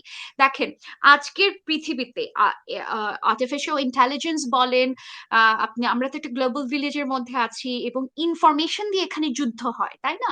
এখন তো তীর ধনুক নিয়ে কেউ যুদ্ধ করতে যাচ্ছে না। সো ইনফরমেশন হচ্ছে সবচেয়ে বড় যুদ্ধের টুল। ইন্ডিয়া কেন এই কাজগুলো করতে পারছে? তার নিজের দেশে তার সংখ্যালঘু নির্যাতন হচ্ছে, সে নিয়ে তার তার কোনো আলাপ নাই, তার আলাপ হচ্ছে পাশের দেশের উপরে। সেই দাদাগিরি সে করতে পারে, তার কারণ সে মিডিয়া নিয়ন্ত্রণ করে। আমি এখন বলবো, বাংলাদেশে অন্তর্বর্তীকালীন সরকার আছেন, তারা যতদিন আছেন আছেন, এরপর যেই ক্ষমতায় আসুক, আমি বলবো যে মিডিয়ার উপর গুরুত্ব দেওয়ার জন্য। কারণ ইনফরমেশন দিয়ে আপনি আজকে যে যার হাতে ইনফরমেশন, সে রাজনীতি করে, একটু আমি বিশ্বাস করি। আপনি এখন পাওয়ার পলিটিক্স এর দিকে যান বা না যান, সেটা আপনার বিষয়। আপনি যদি মনে করেন, বা আমি যদি মনে করি যে আমরা কোনো কিছু করতে চাই, ইনফরমেশন যার হাতে আছে সেই কাজটা করতে পারবো। এবং পিনাকিরা এখন দেখেন, এটা তো ইনঅর্গানিকলি, কারণ তাদের পেছনে ব্যাকআপ আছে। একদিনে আপনি বুস্ট করায় 30,000 মানুষ থেকে 3 লক্ষ মানুষই আপনি এটা বুঝতেই পারবেন না, এটা ইনঅর্গানিক্যালি বুস্ট করা হচ্ছে। আমরা তো ইন্টারনেটে বসে ঘাস খাই না, তাই না? তো যেহেতু তাদের পেছনে ব্যাকআপ আছে, তো তারা এই কাজটা করেছেন, যে মানুষকে এক জায়গায় মিস ইনফরমেশন দিয়েই হোক, যেভাবেই হোক, প্রোপাগান্ডা দিয়েই হোক, তারা এক জায়গায় করেছেন। এখন তাদের বিরুদ্ধে যুদ্ধ করার জন্য তাদের অস্ত্র আমাদেরকে ব্যবহার করতে হবে। হুম হুম আমাদের ইউনাইটেড হওয়া, আউট নাম্বার করা, এবং মিডিয়া নিয়ন্ত্রণ করা, এবং জি সেটা ভারতের মিডিয়ার ক্ষেত্রে। হ্যাঁ আচ্ছা পিনাকি ভট্টাচার্য আমাদের আম, আমাদের চ্যানেলে আসছিলেন, আমরা দুই তিনবার তাকে ইন্টারভিউ নিছি। তো সাধারণ মানুষের অনেক ছিল, এবং আমাদের সাথে তার একটা লুজ কোয়ালিশন ছিল, যেহেতু আমরা we forget about what he said about এবং হিন্দুদের বিরুদ্ধে। এবং উনি আমাদের চ্যানেলে বলছেও যে I am a proud Hindu, এবং ওনার যে প্রগ্রেসিভ সাইডটা, যেটা আমরা জানি, যে আপনি বললেন যে বুদ্ধিমান মানুষ, পড়াশোনা করা মানুষ, এবং যে কারণে আমরা তাকে একসময় এলাই ভাবতাম, এবং হি ফল আউট অফ উনি যেই রাস্তায় এখন যেতেছেন। তো জুলাই আন্দোলনের আগে তখন আমাদের একটাই গোল ছিল হাসিনাকে পতন করানো, তো তারপর এখন উনি পুরোপুরি ডিফারেন্ট ট্র্যাকে চলে গেছেন। আম, আহ, ওনাকে আমরা কিছুটা বুঝতে পারছি, কারণ দীর্ঘদিন ওনাকে চিনি, জানি। ওনার সাথে একসাথে আমরা অ্যাক্টিভিজম করছি, মাদ্রাসার ছাত্রদের যে বিরুদ্ধে যে ঘৃণা ছড়ানো। একসাথে আপনাকেও দেখছি আমরা, আপনি ওনার সাথে আপনার অ্যাক্টিভিজম করছেন। তো উনি যেই কাজগুলা করেন, ওনার সাইকিটা আমরা কিছুটা জানতে চাই যে ওয়াই। কারণ আমি দেখছি যে খুব ইজিলি উনি অ্যাজিটেটেড হয়ে, যেমন আমাদের গ্রুপে ছিল, উনি হঠাৎ করে রেগে গিয়ে বের হয়ে গেলেন। তারপর ধরেন মানুষকে গালাগালি করা, মানে নন মানুষকে। তারপর এই ধরনের কাণ্ডকীর্তি আমাদের সাথেই হয়েছে, ইভেন জুলাই আন্দোলনের মাঝামাঝি সময়। সাফায়েত, ওয়েলকাম। সো সাফায়েত আমাদের একটা হোস্ট, নাদিয়া, সাফায়েত। সো উনি যে কাজগুলো করতেছেন, মানে এইগুলার পিছনে মানে আমরা করতে পারি না যে। কিন্তু আপনি যেটা বললেন যে ওনার পিছনে ব্যাকিং আছে, তারপর এই যে ব্যাপারগুলো আছে, সেগুলো তো কিছুটা কনস্পিরেসি লেভেলে চলে যায়। কারণ পার্সোনালি আমরা যখন মিশি বা আমরা উত্থান থেকে আমরা জাস্ট একটা ফেসবুকার হিসেবে আসছেন। হ্যাঁ, হ্যাঁ। উনি, ওনার উত্থান হয়েছে তো আহ, উনি ওনার এই ধরনের এই যে জাম্প করা, একবার প্রগতিশীল হওয়া, আরেকবার ঠিক বিপ্লব করা, আরেকবার কমিউনিস্ট হওয়া। তারপর আপনার লেখাতে আমরা দেখলাম যে উনি প্রতিশোধ নিতে চায় বাংলাদেশের যে তার বিরুদ্ধে যারা করছেন। একবার উপদেষ্টা হতে চায়, একবার বলে যে আমি উপদেষ্টা হব না, একবার বলে যে আমি আহ, আমার শোতে, আমাদের শোতে উনি আসে বলছে যে আমি বাংলাদেশ যাব না, কারণ আমার এখানে ইমিগ্রেশন দরকার। এই ধরনের মানে বিভিন্ন ধরনের তথ্য। তা আপনি কিভাবে, যেহেতু আপনার সাথে একটা ভালো রিলেশন ছিল ওনার, আপনি কিভাবে এটা দেখবেন? আমি একটু অ্যাড করে দেই এটার হ্যাঁ। সাথে। নাদিয়া, আমরা যখন আমাদের যত পিয়ার্স আছে সোশ্যাল মিডিয়া, তাদেরকে যখন বলছি যে আপনি আসবেন আমাদের সাথে কথা বলতে, তারা এই দুইটা জিনিস নিয়ে স্পেসিফিক দুইটা কোয়েশ্চেন বেশিরভাগ মানুষই জিজ্ঞেস করছে যে এটা আপনাকে আস্ক করার জন্য। একটা ছিল যে আপনি, আপনার একটা সোশ্যাল মিডিয়া পোস্ট আছে খুবই জনপ্রিয়, যে পোস্টের মধ্যে আপনি ওনাকে একটা দেশের গোয়েন্দা সংস্থা লোক বলে দাবি করছেন, এই একটা কোয়েশ্চেন। এটা সবাই জানতে চায় যে আপনি যেটা করছেন, আপনার নিজের মুখ থেকে শুনতে চায় what you wrote, they still want you to reiterate এটা আবার। এটা নিয়ে একটু কথা বলতে চাই যে আপনি কোন কোন লজিক মিলে এই জায়গায় এসে পৌঁছেছেন, এবং মির্জা ভাই যেগুলো জিজ্ঞেস করবো। Thank you. নিশ্চয়ই। আমি একটা একটা করে উত্তর দিই। মির্জার প্রশ্নের উত্তরটা আগে দিই। এখন আপনি যতটাই কনস্পিরেসি থিওরি বলেন, বা হয়তো ভাববেন যে এখানে আমার নিজের এজেন্ডা আছে, হয়তো আমার নিজের রাগের জায়গা আছে, আমার কোনো ব্যক্তিগত গেইন করার বিষয় আছে, সেটা হয়তো সবারই থাকে। আমরা যারা ধরেন অ্যাক্টিভিজম করি, প্রত্যেকেরই এই জায়গাটা থাকে। এটা আমরা যতই বলি যে না, আমরা সেই অ্যাটেনশনটা চাই না, বা আমি আসলে মানুষের জন্য কাজ করছি, ডিপ ডাউন ইউ নো যে আপনার এক ধরনের, বা আমরা যারা যে ঘরের খেয়ে বনের মোষ তাড়ানো, হুম, তাদের হুম, এক ধরনের গড কমপ্লেক্স আছে, তাই না? আমার মনে হয় যে ও আমি অনেক কিছু করে ফেলছি, এন্ড দিস এন্ড দ্যাট। হ্যাঁ। না, আমার আমার ক্ষেত্রে পিনাকির বিরুদ্ধে এই আলাপটা দেওয়ার পেছনে আহ, তেমন কোনো উদ্দেশ্য তেমন কোনো উদ্দেশ্য ছিল না, বলবো না। লেট মি রিফ্রেজ মাই সেন্টেন্স। উদ্দেশ্য ছিল, বা এখনো আছে, কিন্তু সেটা কোনো পার্সোনাল ভেঞ্জেন্সের জায়গা না। আম, এবং সেটাও হয়তো খানিক ভুল। পার্সোনাল ভেঞ্জেন্সের জায়গা খানিক আছে, কারণ আমার মনে হচ্ছে যে উনি আমাকে অত্যন্ত বোকা বলে মনে করেছেন। এই জায়গাটাতে আমার মনে হয়েছে যে পার্সোনাল ভেঞ্জেন্সের জায়গাটা আছে। সো সেটা আমি স্বীকার করে নিয়েই বলছি। আমি পিনাকি ভট্টাচার্যকে ধরেন আপনার চ্যানেলে এসে ব্যাশ করা আমার তেমন কোনো উদ্দেশ্য না। তবে পিনাকির প্রসঙ্গটা যেহেতু এসছে, আমি এটা বলতে চাই যে পিনাকির মাধ্যমে আমাদের হয়তো আম, যে ইউনিফাইড যে গোলটা ছিল আমাদের, হাসিনাকে সরানো, তাই হুম, না? হুম, হুম, সেইটার সেটার সাথে উনি একজন কমরেড ছিলেন, এবং আম, সেজন্য অনেকেই তার প্রতি কৃতজ্ঞ। এবং তাসনিম খলিলের সাথেও আমার এটা নিয়ে হয়েছে যে এটা আমরা সবাই চাচ্ছি যে হাসিনা চলে যাক, হাসিনা চলে যাক। আমি এই জায়গাটাকে একটু অন্যভাবে দেখি। প্রথম আহ, ব্যাখ্যাটা দিচ্ছি, পিনাকি আসার আগে আমি একটু ব্যাক ট্র্যাকে যাচ্ছি। এই বছরের June July, sorry, April May June, এই 3 মাসের আপনি আনন্দবাজার পত্রিকা পড়বেন। আনন্দবাজারকে বলা হয় আপনার ডিপ স্টেটের মুখপাত্র হিসেবে। আপনি গত কয়েক বছর ধরে দেখবেন হাসিনার প্রশংসায় আনন্দবাজার পঞ্চমুখ, 141 মুখ।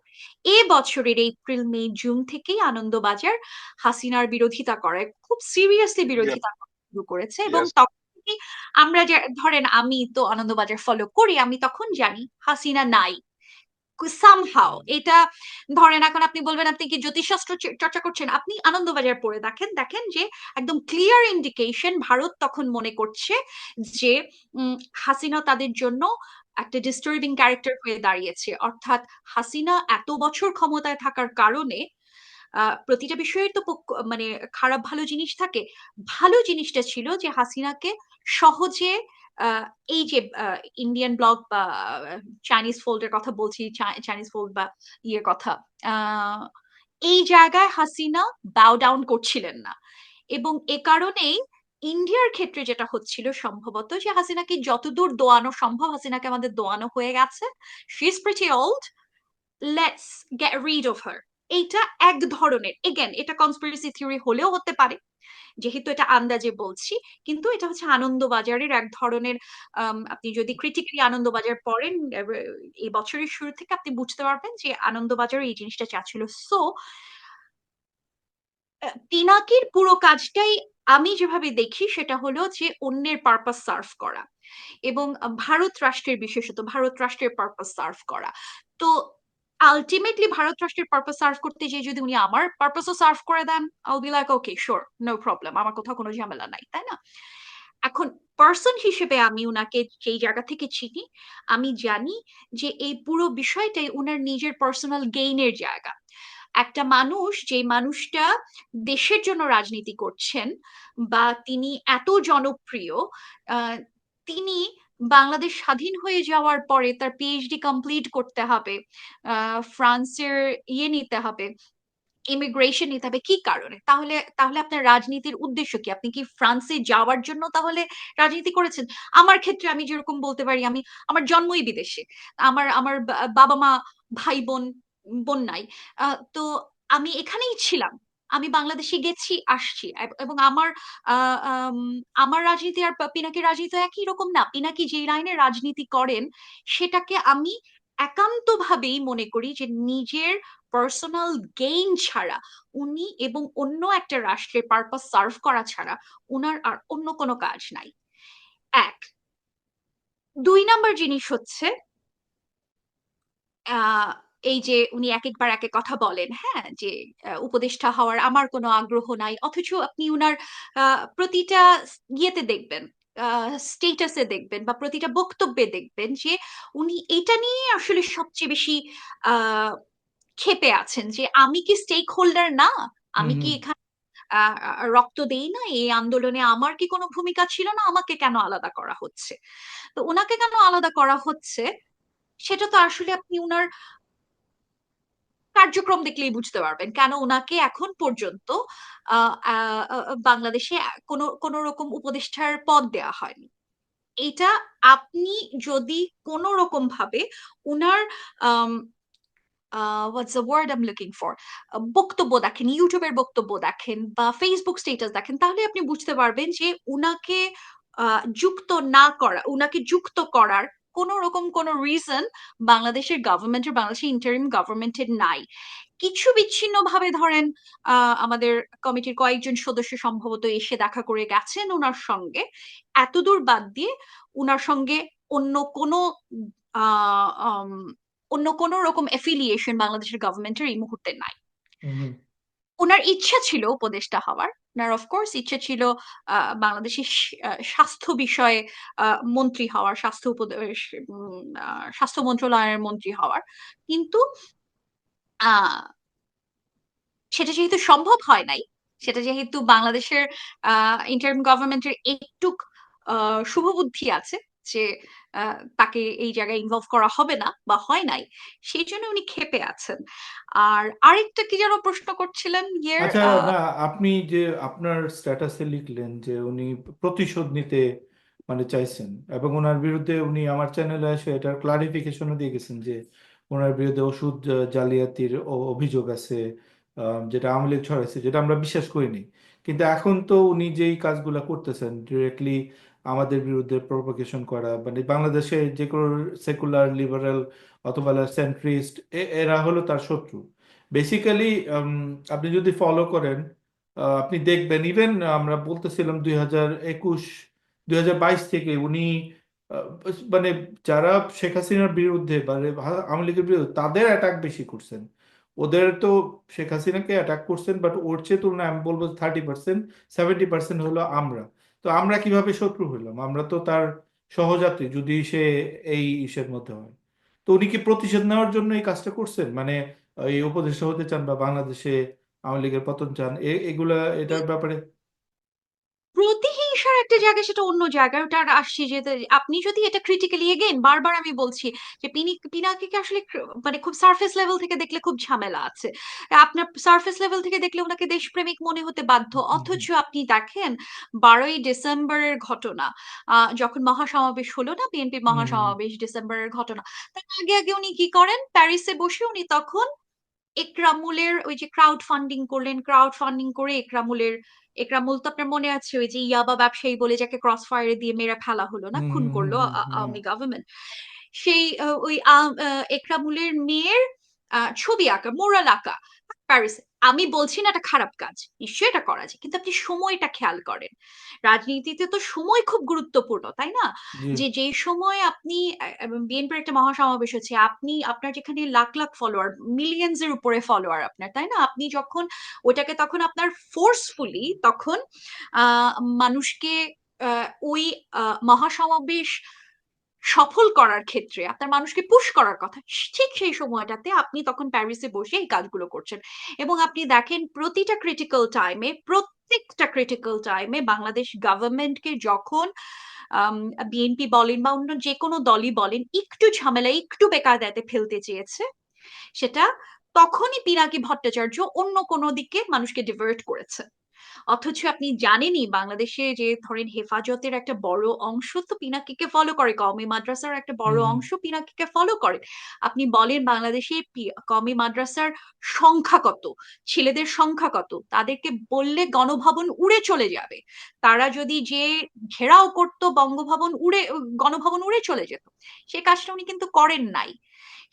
কখনোই উনি কাজটা করেন না। এবং ওনার যেই কাজগুলো ছিল, যখন ডাক দেওয়ার কথা, আপনি যখন রাজনীতি করছেন এবং সক্রিয় রাজনীতি করছেন, আপনি তো আমার মতো রাজনীতি করেন না, আপনি সক্রিয় রাজনীতি করছেন, তখন আপনার যখন মানুষকে ইউনাইট করার কথা, আপনার যখন বলার কথা যে বিএনপির মহাসমাবেশ হচ্ছে, গো জয়েন দ্যাট ক্রাউড, আপনি সেই কাজটা বাদ দিয়ে আপনি তখন তখন প্যারিসে বসে বোদলেয়ারের কবিতার ব্যাখ্যা দিচ্ছেন, মোনালিসার হাসির রহস্য ব্যাখ্যা করছেন।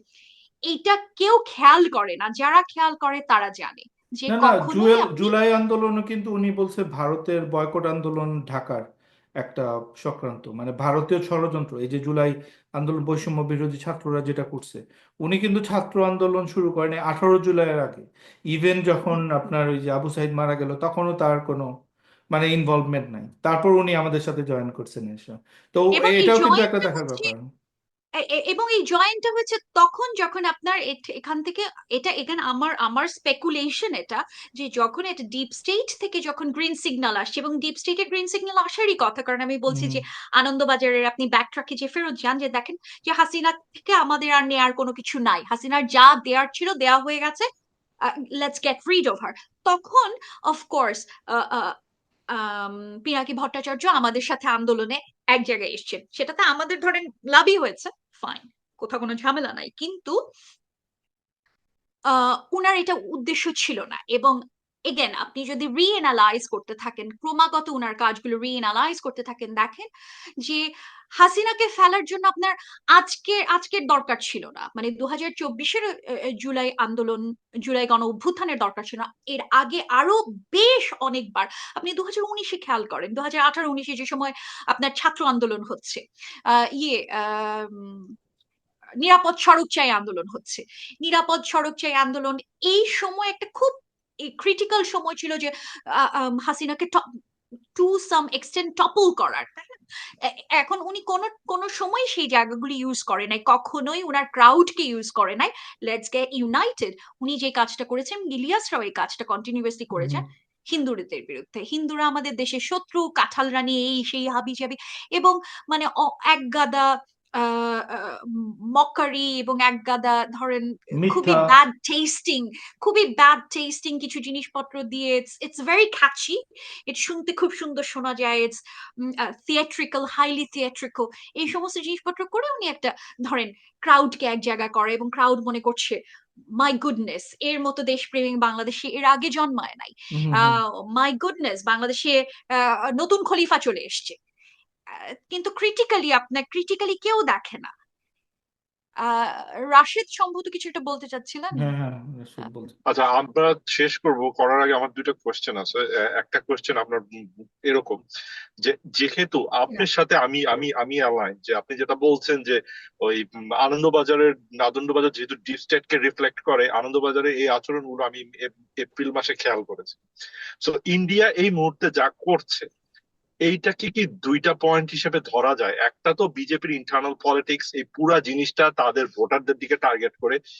দ্বিতীয় অংশটা কি ধরা যায় যে এটা আসলে ইন্ডিয়া বাংলাদেশের সাথে নতুন কারোর সাথে তাকে তো নেগোশিয়েট করতে হবে সমস্ত টার্মস এন্ড কন্ডিশন, এই নেগোসিয়েশনের টুল হিসেবে ইউজ করতে যাচ্ছে?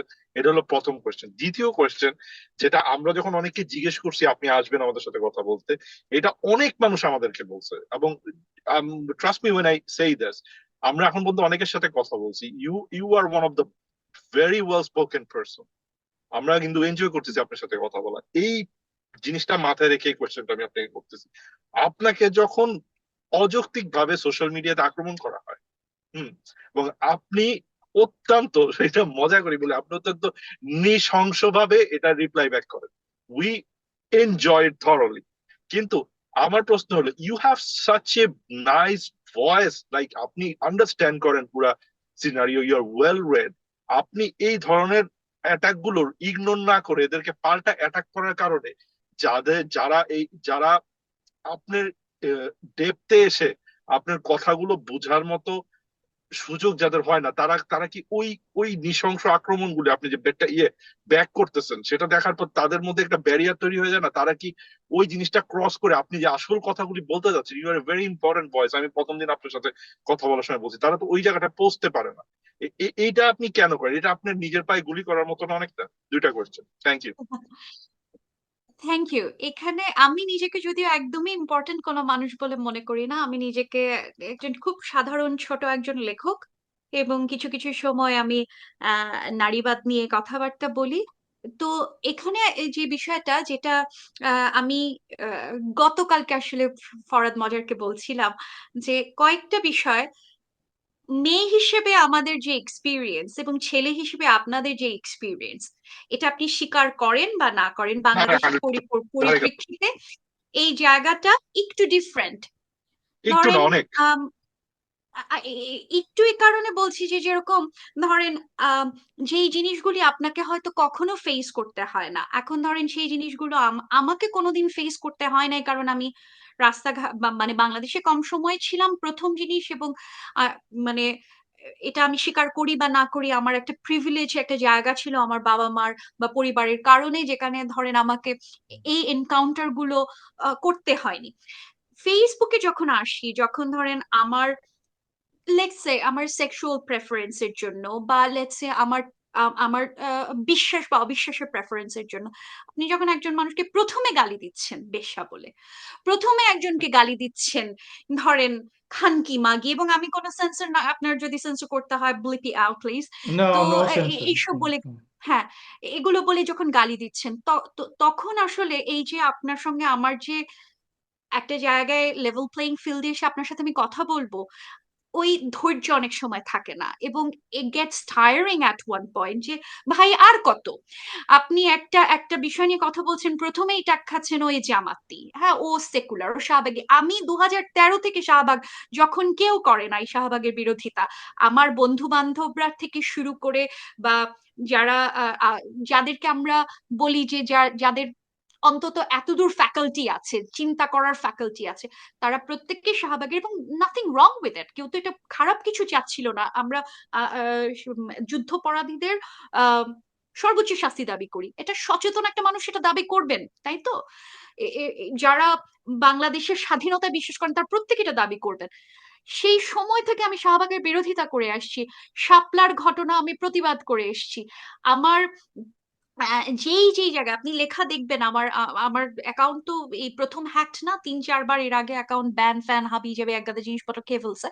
তো আপনি আমার পুরনো লেখাগুলি যদি দেখেন, আমি মাদ্রাসা যখন বাংলাদেশের বিভিন্ন বুদ্ধিজীবী বলছে মাদ্রাসা সব উঠিয়ে দেয়া হোক, আমি কিন্তু সেই জিনিস, আমি নিজে নাস্তিক বা নিজে অজ্ঞেয়বাদী হয়ে আমি সেই জায়গায় যাই না। আমি কিন্তু বারবার বলছি যে মাদ্রাসা আপনি বন্ধ কেন মানে করছেন, যে বাংলাদেশে যে এতিম বাচ্চাগুলি মাদ্রাসায় যাচ্ছে তার দায়িত্ব কি আপনি দিচ্ছেন? আপনি বলে ছেড়ে দিচ্ছেন।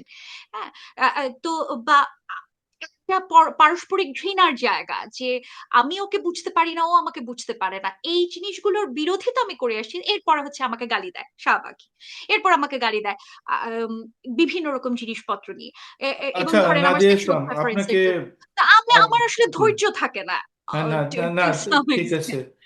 বুঝতে পারছি। আমরা সবাই এগুলোর মধ্যে দিয়ে গেছি আসলে।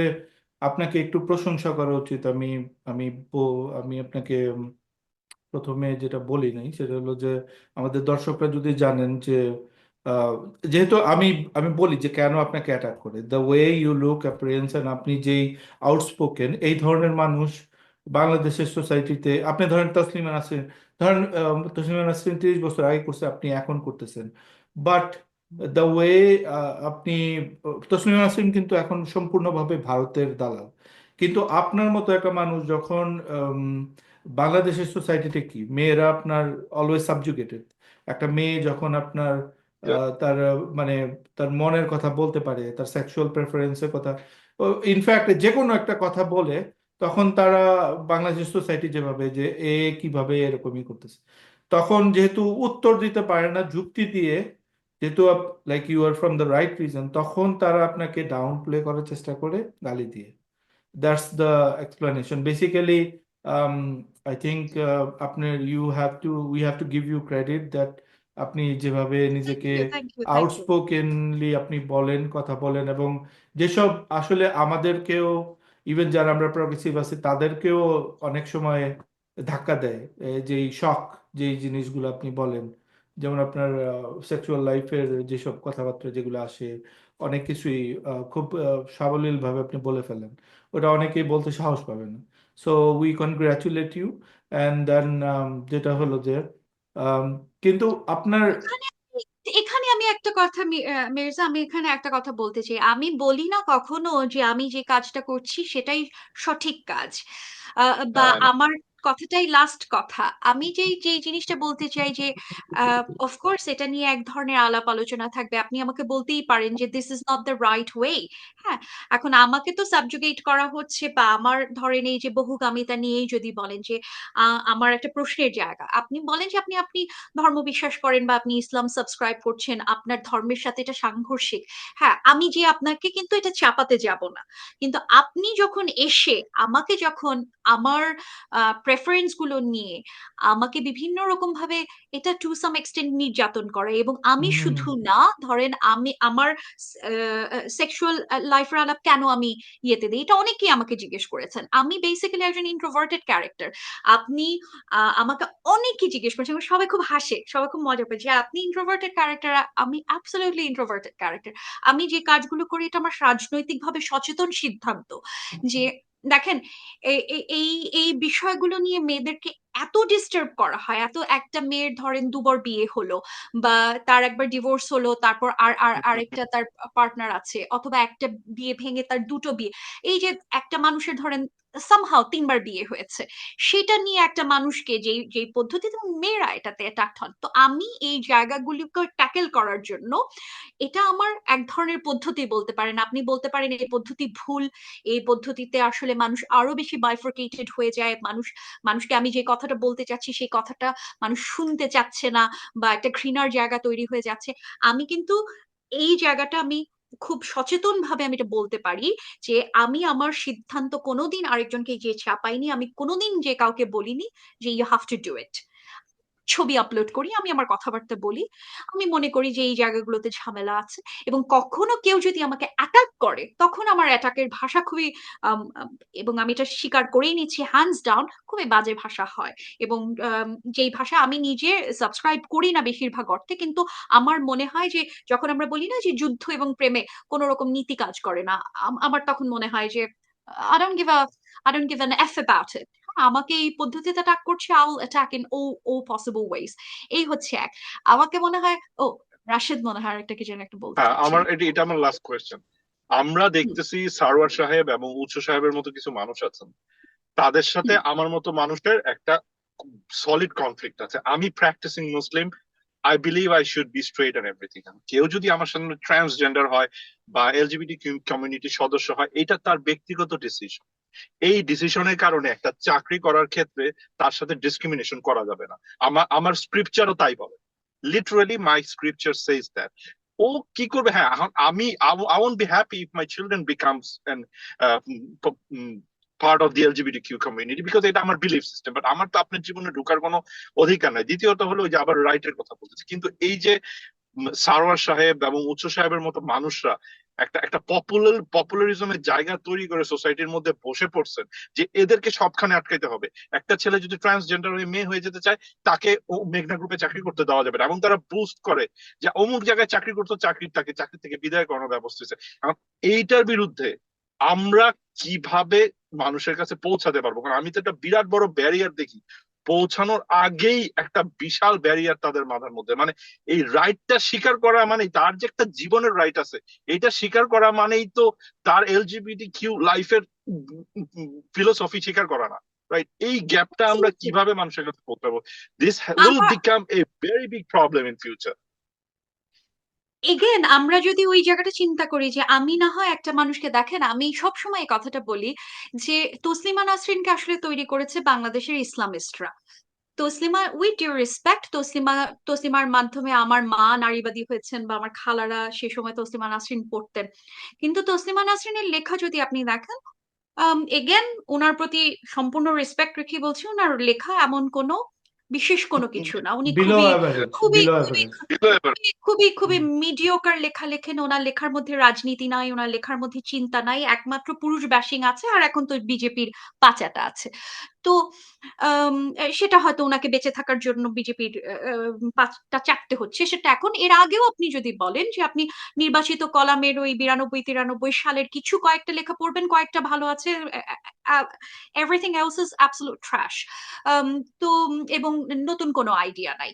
উনাকে এই এই হাইপটা তৈরি করেছে বাংলাদেশের ইসলামিস্টরা, একটু আমি বিশ্বাস করি। এবং ধরেন এই যে সারোয়াররা বা উৎসরা যা যা করছেন, এটা আসলে এই যখন এই যে এলজিবিটি কিউ কমিউনিটির প্রতি ঘৃণা তৈরি করে আপনি এই কমিউনিটিটাকে বাংলাদেশের শক্তিশালী করে দিচ্ছেন। এই বিষয়টা যদি বাংলাদেশের মানুষ বোঝে, এবং আপনি এই কমিউনিটিকে তো মেরে ফেলতে পারবেন না, তারা তো হাওয়ায় ভেসে উড়ে চলে যাবেন না। তারা কোথায় যাবেন? তারা বিদেশে যাবেন, তারা অ্যাসাইলাম নেবেন, তারা বিভিন্ন জায়গায় আমেরিকাতে যাবেন, তারা যে সেই এই আইডিয়াটাকে আরো স্ট্রংলি প্রচার করবেন, এবং আপনার প্রতি বিদ্বেষ সহ। আপনি যদি গ্লোবাল পলিটিক্স না বোঝেন যে আপনার একটা কাজের রিপারকাশন কি হতে পারে। হ্যাঁ, আমি আমি কাদিয়ানীদেরকে আমি মুসলিম মনে করি না, করলাম না, ভালো কথা, আমি করলাম না। কিন্তু আমি কি তার আসলে তাদেরকে আমি মেরে ফেলবো? আমি কি বলবো যে তাদেরকে অমুসলিম ঘোষণা করে তার সমস্ত অধিকার কেড়ে নেয়? এই যে এই বিষয়টা, আমি এবং অপরের রাজনীতি, আওয়ামী লীগ এই ঘটনাটা গত 16 বছর করে এসছে, এবং আমার মনে হয় যে আমাদের কনস্ট্যান্টলি আমি এবং অপর আমার যত খারাপ বিষয় আশয় হচ্ছে, আমার যত দুর্দশা, সবকিছুর জন্য আরেকজন দায়ী।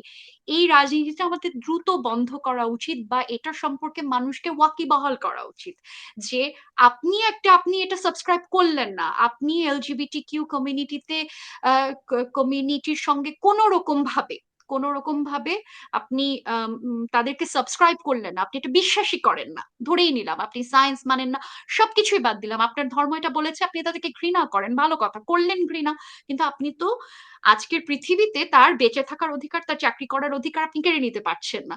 কারণ আপনি যদি এই কাজটা করেন, অন্য কেউ তাকে জায়গা দিচ্ছে, এবং যেভাবে আমরা কনস্ট্যান্টলি একটা ডিভাইড এন্ড রুলের রাজনীতি আমরা নিজেরা তৈরি করে দিচ্ছি, এইটার এটা যদি আমরা বুঝি, তাহলে আমার মনে হয় না যে সারোয়ার বলেন বা উৎস যা যা কিছুই বলেন, যাদের কথা বলছেন, তাদের কেউই এই বিষয়টাতে সফল হবে। আচ্ছা নাদিয়া, আমাদের at the end of the হ্যাঁ ডে আমাদের আমি এই সেন্টেন্সটা বলছি, আমরা ধরেন at the end of the day আমরা যদি এই জায়গাটা মানি যে আপনিও বাংলাদেশের নাগরিক, আমিও বাংলাদেশের নাগরিক, আপনি আপনি ধরেন মুসলমান, আমি ধরেন সনাতনী, বা আমি নাস্তিক, আমি একজন বাইসেক্সুয়াল বা হোমোসেক্সুয়াল, আপনি এবং আমি মানুষ, এবং আমি আপনার ক্ষতি করছি না, আমি আমার নিজেকে ক্ষতি করতে দিতে চাই না। এই জায়গা যদি থাকে, তাহলে আমার মনে হয় না যে ধরেন সারাক্ষণ ডিভাইড এন্ড রুলের রাজনীতি কাজ করবে। হ্যাঁ, ভালো বলছেন। আচ্ছা, আহ, একটা মানে আমি agnostic by the way. So আমি যেই ট্রেন্ডটা দেখলাম যে আপনার ইসের মধ্যে, যেমন আমি আপনাকে একটু চ্যালেঞ্জ করতে চাই, যেমন ফেমিনিজমের যেই লাইক আমি যেটা বিশ্বাস করি সেটা হলো যে man and women should be have the same right. আমি একটা কনজারভেটিভ ফ্যামিলিতে বড় হয়েছি, কট্টর মুসলিম ফ্যামিলিতে, এবং আপনার আম, মানে ওই সময় ওইটা ডিফারেন্ট ছিল, ঠিক আছে, আমাদের ধর্মে যেটা শেখায়। But I became agnostic, progressive, and I learned the way, whatever it is. But at some point, I have to draw the line as well, because এখন যেটা হয় যে ফেমিনিজমের, আমি আপনাকে বলতেছি না, বাট আপনি খেয়াল করবেন যে ফ্যামিনাজি বলে একটা শব্দ তৈরি হয়েছে, যে আপনার পুরুষ এবং যে কনস্ট্যান্টলি পুরুষদের সাথে আপনার তাদেরকে আহ, মানে ব্যাশ করা, ওই মিসোজেনির যে উল্টো শব্দটা, যে অলওয়েজ তাদেরকে আপনার ই মিসঅ্যান্ড্রি। করে, মিসঅ্যান্ড্রি, সেই আম, সেটা করা, এবং কনস্ট্যান্টলি আপনার একটা ভিকটিমহুড প্লে করা, যেটা আলটিমেট রূপ আপনি দেখছেন মিটু মুভমেন্টে। কাউকে আপনি যেটা ওই শাহবাগ আন্দোলনের সময় হয়েছিল, যে তথ্য প্রমাণ ছাড়াই শুধুমাত্র ফিলিংস এর বেসিসে অনেকের আপনার অনেক আসল অপরাধী ধরা পড়ছে, আবার ওর সাথে সাথে অনেকের বিরুদ্ধে ফলস অ্যালিগেশন হয়েছে। এবং এটা শুধু সাপোর্ট করছে যারা ধরেন এলিট ক্লাস, যারা আপনার অনেক যাদের অনেক টাকা পয়সা আছে বা ভালো মানে পজিশনে আছে, সেই সমস্ত নারীদের। মার্জিনালাইজ নারীরা কিন্তু সেই সুবিধাটা পায়নি। এবং এবং আপনি দেখবেন যে একটা ওক যেই মানে ইসের ব্যাপারটা, সেটা আসলে ডাই ডাউন হইতেছে আপনার রিসেন্ট ট্রেন্ডে আপনি দেখবেন।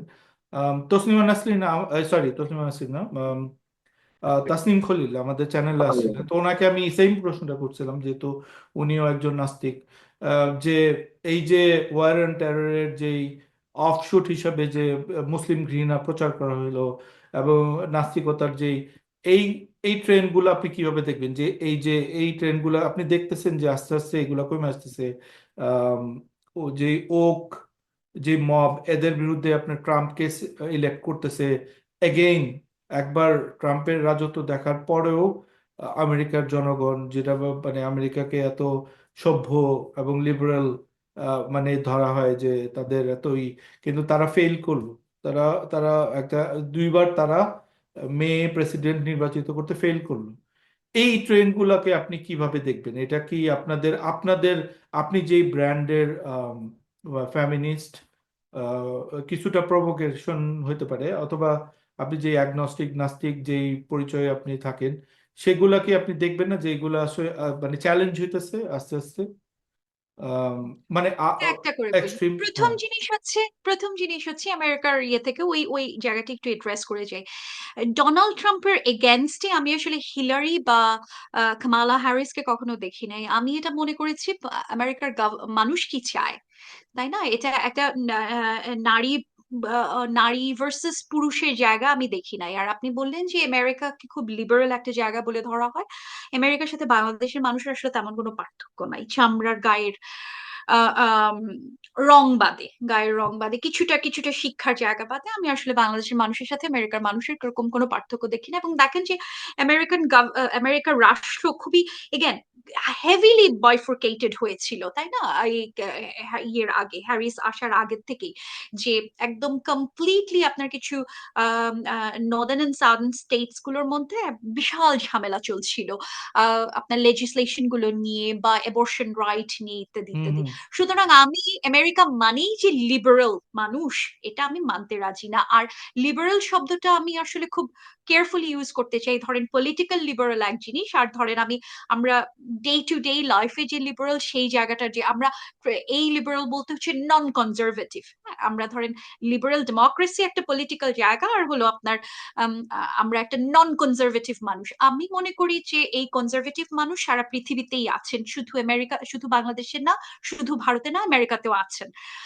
সুতরাং এটা, এই জায়গাটা আমি নারীর নারীবাদের জায়গা থেকে আমি কামালার বিরুদ্ধে, কামালার এগেনস্টে ডোনাল্ড ট্রাম্পের যে জয়, সেটাকে আমি নারীবাদের জায়গা থেকে দেখি না। সেটা যদি দেখি, দেখেন আমাদের এখানে শেখ হাসিনাও তো গত 16 বছর রাজত্ব করে গেছেন, সেটাকেও তাহলে নারীবাদের জয় হিসেবে দেখতে হয়, যেটা অ্যাবসলিউটলি একটা ভুল জায়গা। না, নারী, শেখ হাসিনা পুরুষতান্ত্রিক ছিল পুরোপুরি, উনি, হ্যাঁ, 100%, 100%, 100%। হ্যান্ডস ডাউন উনি হুম হুম পুরুষতান্ত্রিক ছিলেন। আমি পুরুষতান্ত্রিক শব্দটা ব্যবহার করতে চাই না। এখানে আমার নিজের একটা শব্দ আছে, যেটা আমি বলি হচ্ছে লৈঙ্গিক আধিপত্যবাদী। তো উনি লৈঙ্গিক হুম। আধিপত্যবাদী একজন মানুষ ছিলেন, সে বিষয়ে সাফায়েত কিছু বলতে সাফাত, চাইছেন না? হ্যাঁ। সাফাত কিছু বলবেন? আচ্ছা, সরি, আমি আগে একটু আমি দুঃখিত সবার কাছে যে আমি আসতে দেরি হয়েছে, কারণ as you can see I am still driving. আমার বাচ্চারা পেছনে বসে, আমি ওদেরকে সানডে স্কুল থেকে পিক করতে গিয়েছিলাম। তো এখানে আমি I would like to add, আমি অলমোস্ট নাদিয়া যেটা বলছিলেন ওটার সাথেই আমি করবো যে মানে পুরুষতান্ত্রিক বললেই কথাটা না, আপনি মানে জিনিসটা হচ্ছে আপনি পুরুষকে ভিলেন বানিয়ে ফেলছেন। হ্যাঁ, এখানে তো ব্যাপারটা সেটা না। এটা হচ্ছে গিয়ে আপনি আধিপত্যটা যে কোনো ফর্মেই হতে পারে। এবং নাদিয়া যেটা বলছিলেন যে আহ, এখানে হিলারির পরাজয়, ট্রাম্পের এগেনস্টে হিলারির পরাজয়, অথবা কি বলে কামালা হ্যারিসের পরাজয়টাকে নারীবাদের পরাজয় হিসেবে, এটা কিন্তু এই অ্যানালজিটা আমার মনে হয় এই ক্ষেত্রে। কারণ এই একই জিনিস আমার আই স্টিল রিমেম্বার যখন এটা লাস্ট 2020-তে যখন পিট বুটেজেজ যখন দাঁড়াইলো ইয়াতে প্রাইমারিতে, যখন ডেমোক্রেটিক প্রাইমারিতে, and he was trying to portray himself যে হ্যাঁ আমি খুব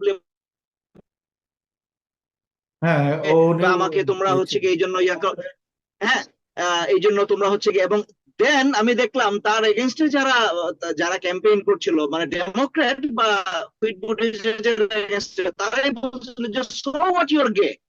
আমি নট, আমি তো তুমি গে দেখে তোমাকে ভোট দিব না, আমি দেখবো তোমার পলিসি কি। হ্যাঁ, তুমি এক্স্যাক্টলি, মানে গে এক্স্যাক্টলি, দেখে এক্স্যাক্টলি। তোমাকে তোমাকে আমাকে কেন, তোমাকে একই আর্গুমেন্ট তো ইয়ে বাংলা মহিলা দেখেই কেন তাকে আমার ভোট দিতে হবে, বা বা ইয়ে হিলারি মহিলা দেখেই কেন আমাকে তাকে কেন আমার ভোট দিতে হবে। ডেমোক্রেটদের যে বেস, তারা তো তাদের দে পিস্ট অফ দেয়ার ওন বেস।